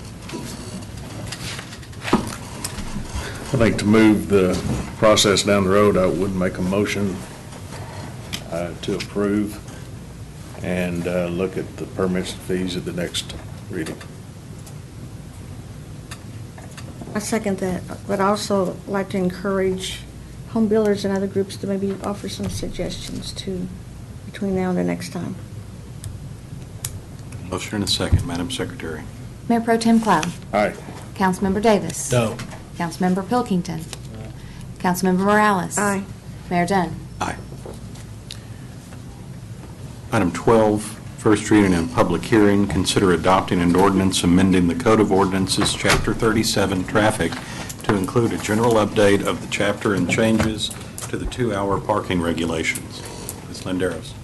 Well, I have 3 amendments on the agenda tonight, and I sandwiched the easy one in between the 2 hard ones. So this will be very quick. It really is a cleanup, proposed cleanup primarily to Chapter 37, which is titled Traffic, which includes, honestly, a kind of a wide variety of regulations, including a lot of regulations on parking. We went through updated references to old state law, also updated references to old city staff positions. The current chapter references and gives a lot of authority to a traffic management administrator, which does not exist. It should be transportation director, which is that position is currently held by Kenny Henderson. One kind of more significant change that I wanted to point out is to Section 37-93, which is our regulations on 2-hour parking zones. And if you read that language currently, it's a very lengthy description that outlines or tries to describe the 2-hour parking zone by referencing streets and everything within the city. And then on top of that, we had an outdated map that was referenced in the ordinance. So municipal court and our municipal prosecutor, Amanda Rice, brought that to my attention as something that needed to be cleaned up. And so the proposed amendments would just state that the transportation director is authorized to determine and designate parking spaces within the 2-hour parking zone, and that they would obviously have to be clearly marked. And we also, the judge asked that we clarify in that ordinance that violations are a Class C misdemeanor, so they are criminal violations and subject to a maximum fine of $200. And I do want to say that Amanda Rice and our office put together the proposed amendments, and she was very thorough about it, so I thank her for her work. But we're happy to answer any questions you have. Council? This is more for the public, but council members are still not allowed to fix tickets if asked. That's true. Right. Yes. Including our own, right? Yes, including our own. I just kind of wanted that to be on the record in case anyone asked. At this time, I'll open the public hearing. Anyone wishing to speak on this matter may do so. Please step to the podium and state your name and address for the record. All right, there being no one wishing to speak, I'll declare the public hearing closed. Council, your pleasure on the first reading of item 12. Motion to approve item 12. Second. Motion and a second. Madam Secretary. Mayor Pro Tem Cloud. Aye. Councilmember Davis. Aye. Councilmember Pilkington. Aye. Councilmember Morales. Aye. Mayor Dunn. Aye. Item 13, consider adopting a resolution authorizing a contract with Bell Contractors Incorporated of Belton for a lump sum price of $389,910.50 for construction of the Avenue T sewer line replacement.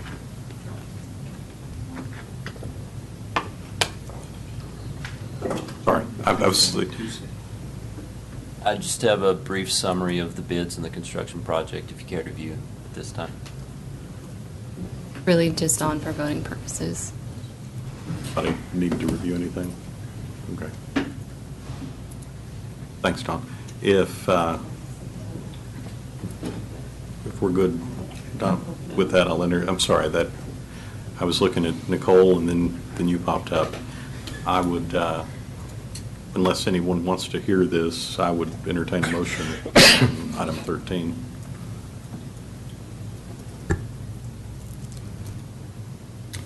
What's on the screen does not match what's on the sheet here, but. This is okay. This is just a title slide. The city Okay. received bids to construct Okay. approximately 32. Sorry. Public Benefits Trust threw me off there, so. Oh, that was just the extremely long name for tonight's council workshop session. So, I'll make a motion for approval of item 13. Second. Motion and a second, Madam Secretary. Mayor Pro Tem Cloud. Aye. Councilmember Davis. Aye. Councilmember Pilkington. Aye. Councilmember Morales. Aye. Mayor Dunn. Aye. And we were all doing so well. Can I ask a quick question?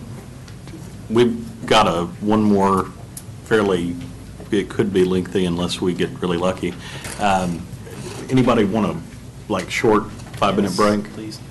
All right, I'm going to adjourn the meeting briefly. Do I need to hit this or we? I don't I've know never that done you that have to before. actually do that, but Okay. if you want to, you can. No, it's all right. I'm just gonna briefly adjourn the meeting for about 5 minutes and then we'll come back. Don't talk to me publicly. Be a man and talk to me. Probably none of these people can tell. You got to man up. First time all of a sudden, I've lost my appetite. That's what I just said. Places that we have. Like, we need pizza and beer. I said, well, I'll tell you, I don't have any. Can we make motions? All right, everybody ready to go? It's like an intermission. It's like a 50s epic. So We lost more of our audience, too. That's lesser Us part. devoted ones are still here. Yes. All employees except Okay. That was, One spouse. all right, no problem. She's married to one, so that didn't count. We are going to call this back in session. Item 10, first reading and a public hearing. Consider adopting an ordinance amending the Code of Ordinances, Chapter 2, Administration, Article 2, Code of Ethics to create an Ethics Review Board, add standards of conduct, add complaint procedures, and implement sanctions for violations of the Ethics Code. Okay. Landeros. I'm going to actually try to summarize the first 5 slides in about 2 minutes. So you've heard this before, came up during the charter review process, the question about whether the city needed a more substantial code of ethics. We do actually have some provisions in Chapter 2 currently, but they are outdated from a state law standpoint, but also outdated, or they don't line up with some of the charter amendments that were made back in 2014. So I did put in here the couple of relevant charter provisions, which is we had one on conflicts of interest that say that council members and candidates for office are obviously subject to state law regarding dual office holding and the common law doctrine of incompatibility, and that council members, officers, and employees of the city have to comply with any state law pertaining to conflicts of interest, and most notably, that's currently in Chapter 171 of the Local Government Code. A big change that happened in the city charter is previously the charter made reference to council members being able to be removed for good cause, I think was the wording. That was cleaned up in the last round of charter amendments, but there was a lot of discussion about, among the Charter Review Committee, about having a code of conduct or a code of ethics. And so in subsection A, you can see that our charter currently states that the council may adopt its own rules of procedures and a code of conduct or code of ethics applicable to elected and appointed officials and city employees. And then B actually lists out more specific instances where a council member would forfeit their office. So concerns with the current code are those that I've kind of mentioned previously. They need to be updated to reflect changes in state law. I think the standards of conduct that we currently had need to be more clearly defined. And then enforcement. Our current ordinance is really very weak on enforcement, and it doesn't reflect those changes in the city charter. So back in 2015, an ethics committee was formed by the city manager, and it was staff and some citizens. And we did meet several times over the course of 2015, trying to draft what we thought would be a good proposal for the city council for a code of ethics.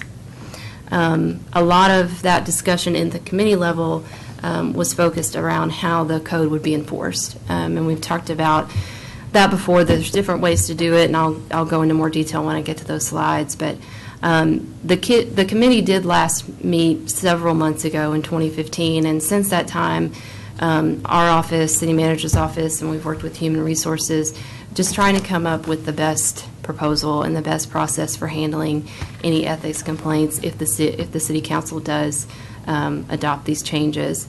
And this has been kind of a hot topic among cities probably for the past couple of years, and you have several cities that have passed similar amendments, and we've looked at those and we've tried to tailor a process around what's been working for those cities, but also what would work specifically for us. So jumping into the proposed amendments, I have it broken up into 3 sections, but first, and importantly, who is subject to the Code of Ethics. It would be city officials, which is your either elected or appointed official that serves as a council member, or a board member on any city board or commission having quasi-judicial authority or authority that is more than merely advisory in nature. And that's, we decided to actually spell out in the amendments the current boards that we have and commissions that would fall under that definition. And so I've included that list on the slide. And it would also, if you create the Ethics Review Board, they would be obviously subject to the same standards. It also applies to city employees, which is full-time or part-time, including those that are in council-appointed positions. But the enforcement of any complaints, ethics complaints against employees, citizens could submit them to the city secretary's office, but they would actually be investigated and handled through our Human Resources Department and in accordance with our personnel policies and procedures manual. So standards of conduct, and we've talked about these before, so if I go too fast, let me know, but here are the main categories of the standards of conduct that are included in the amendments, and I'll go through each one briefly, but conflicts of interest really mirrors what we have in the charter.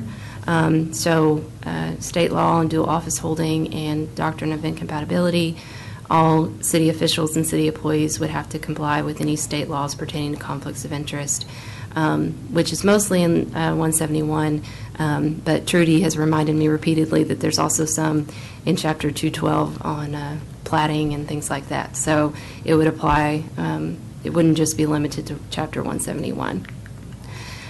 Confidential information, a city official or city employee could not disclose confidential information, use that information for their own gain or benefit, or use their position to secure official information for personal use.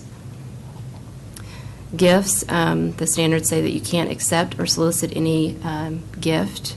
That could be money, property, or service, or anything of value if you know or should know that it's given to influence the performance of your official duties. We do have a long list of exceptions to that rule. So if you receive some type of award for your public service, that's not considered a gift. We also exempted out things like, fruit baskets at holiday, Christmas time and things like that. Improper economic benefit or unfair advancement of private interest. Basically, you can't use your official position to secure any special privileges for yourself or for anyone else. So you can't give any special consideration to anyone beyond that which is normally available to the public. You can't represent someone else as council members. You couldn't represent someone else before the city council or board or commission, and same thing for board members. They couldn't represent another person in front of the board that they serve on, and could not represent someone else in any litigation to which the city is a party if you're representing someone with adverse interest to the city. Outside activities and employment, you can't accept any type of employment that would be incompatible with your official duties and responsibilities with the city, or engage in outside activity that would be incompatible with your official duties.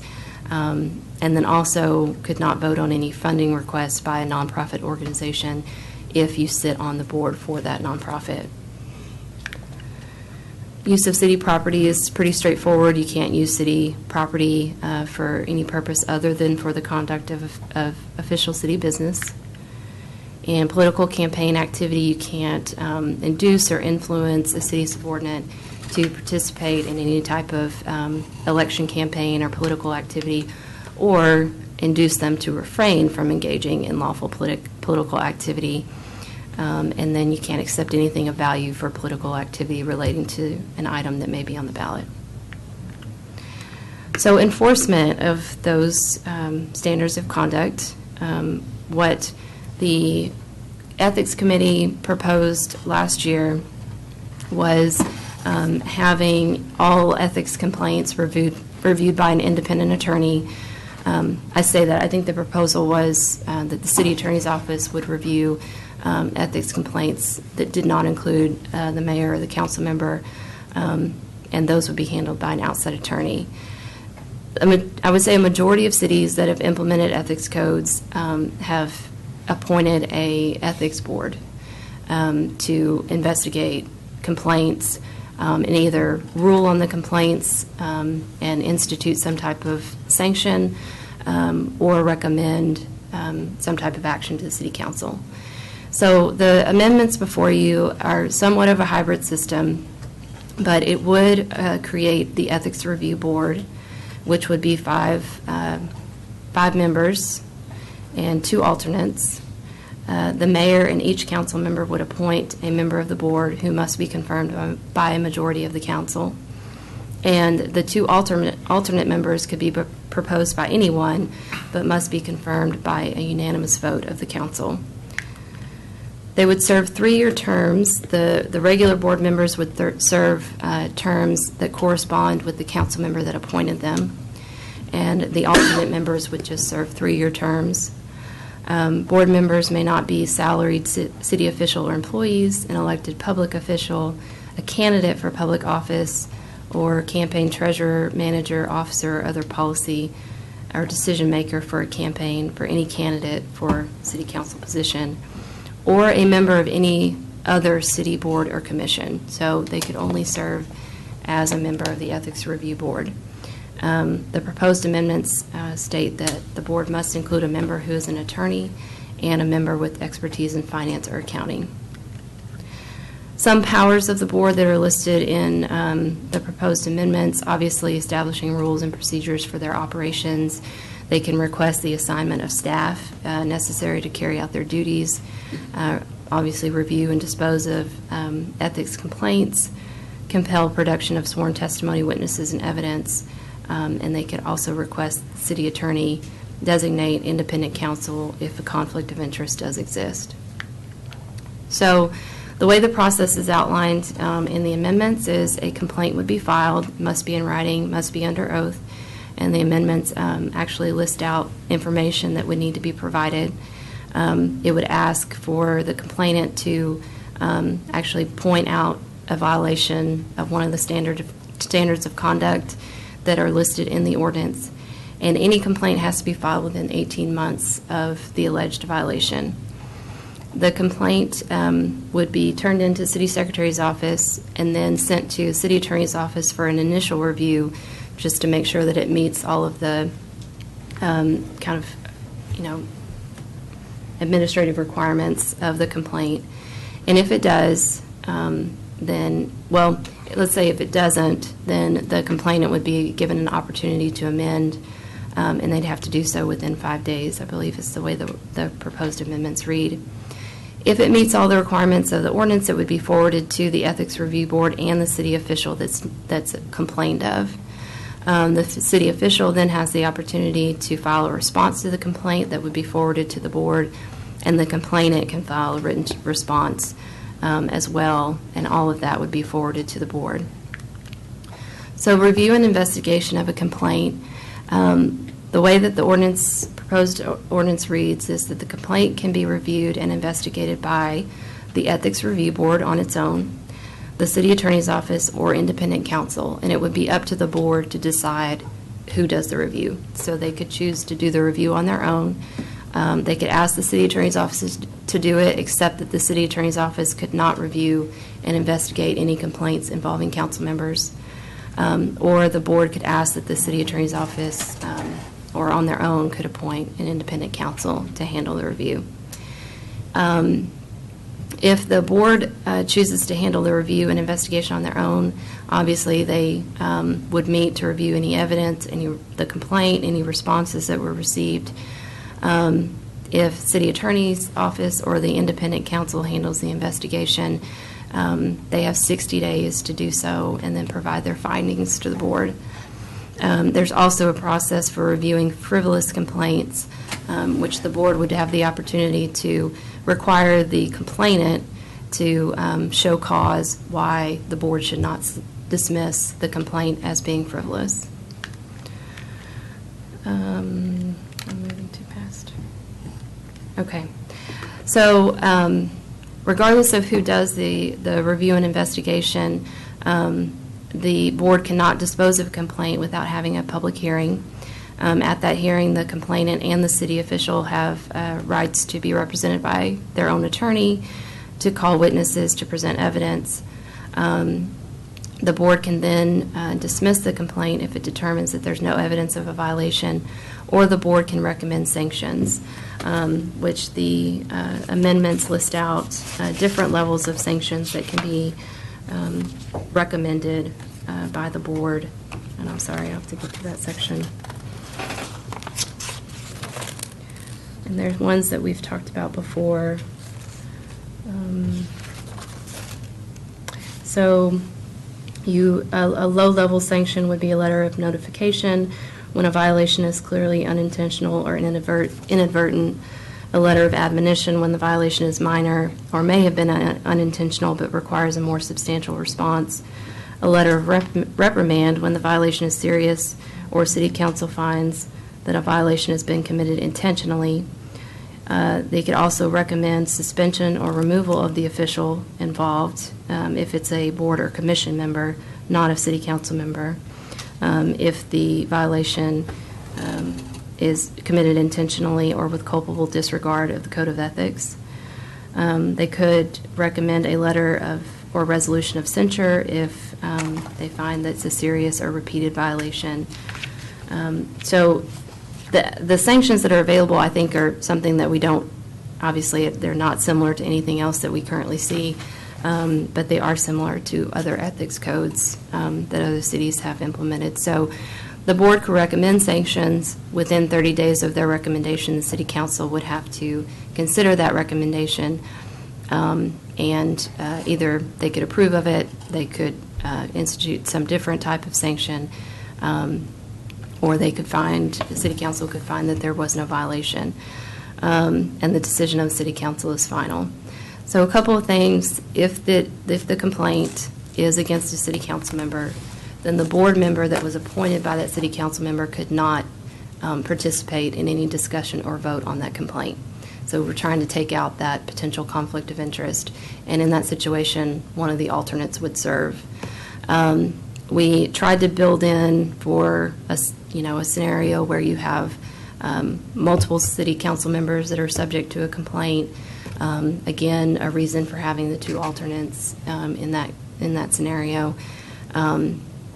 But also, obviously, if the complaint is against a city council member and it does come before the city council based on a recommendation of the board, that city council member could not participate in any discussion or vote. So we did actually add in a provision that's in other ethics codes that would allow a city official or employee to request an advisory opinion from the city attorney's office with respect to whether a proposed action would violate the code of ethics.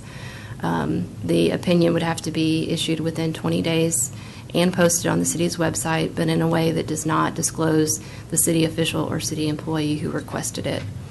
The person requesting and relying on the opinion may not be found to have violated the code of ethics by engaging in conduct approved in the advisory opinion, provided that he or she requested the opinion, the request fairly and accurately disclosed all relevant facts, and less than 5 years has passed between the date the opinion was issued and the date of the conduct. And that is a very quick discussion. So I'm happy to answer any questions. Wow. Complicated. Well, that's what 2 years' worth of work is. I know, it only took 2 years. Yeah. Council, any questions? Looks well done to me. Yeah, and I know Charlotte had Yes. a lot to. Thank you. Charlotte Thomas from our office did a lot of research and a lot of drafting on this, so, and she redrafted and redrafted and redrafted it, so. I have one question. Since if the complaint were against a council member, since that council member can't participate, that gives you an even number. What happens in a tie? That's why you have the alternate. So the alternate would sit. Well, not for council. I mean, that is a good point. So you could have a situation where you have a tie, and I'm kind of tired. I'm not sure exactly what we would do. Sorry, this hope it never happens. Go ahead, Charlotte. We did put in the code that if the investigation were to be conducted by an independent attorney, the independent attorney would basically compile a report of their findings during the investigation, and it would be filed with the city secretary and made available to the public. And that's really to address that situation where you do have it against a complaint against a council member or multiple council members, where you may not have a majority. I mean, if you have 3 council members implicated in a complaint, then you can't even have a vote on it because you've only got 2 that could participate. So, the only real kind of solution that we saw in other codes was just making the findings of the independent council available to the public so that they know. You have the City of Temple coins that we could toss. Probably should have suggested that earlier. No, I think that's. So it is. I will say. I mean, we joke about how long it's taken, but I think this is one that, Jonathan and I talked about a lot. Charlotte and I talked about it a lot because you want to make it as perfect as you can. And again, code writing is not perfect. So it was really that type of situation where we would sit and think of 100 different scenarios of how it could play out. But I think hopefully we have something drafted now that's would account for a majority of the different scenarios that could happen. And obviously, this is first reading. If you approve on this reading and on second reading, then we would come back and ask you to actually appoint members of the board.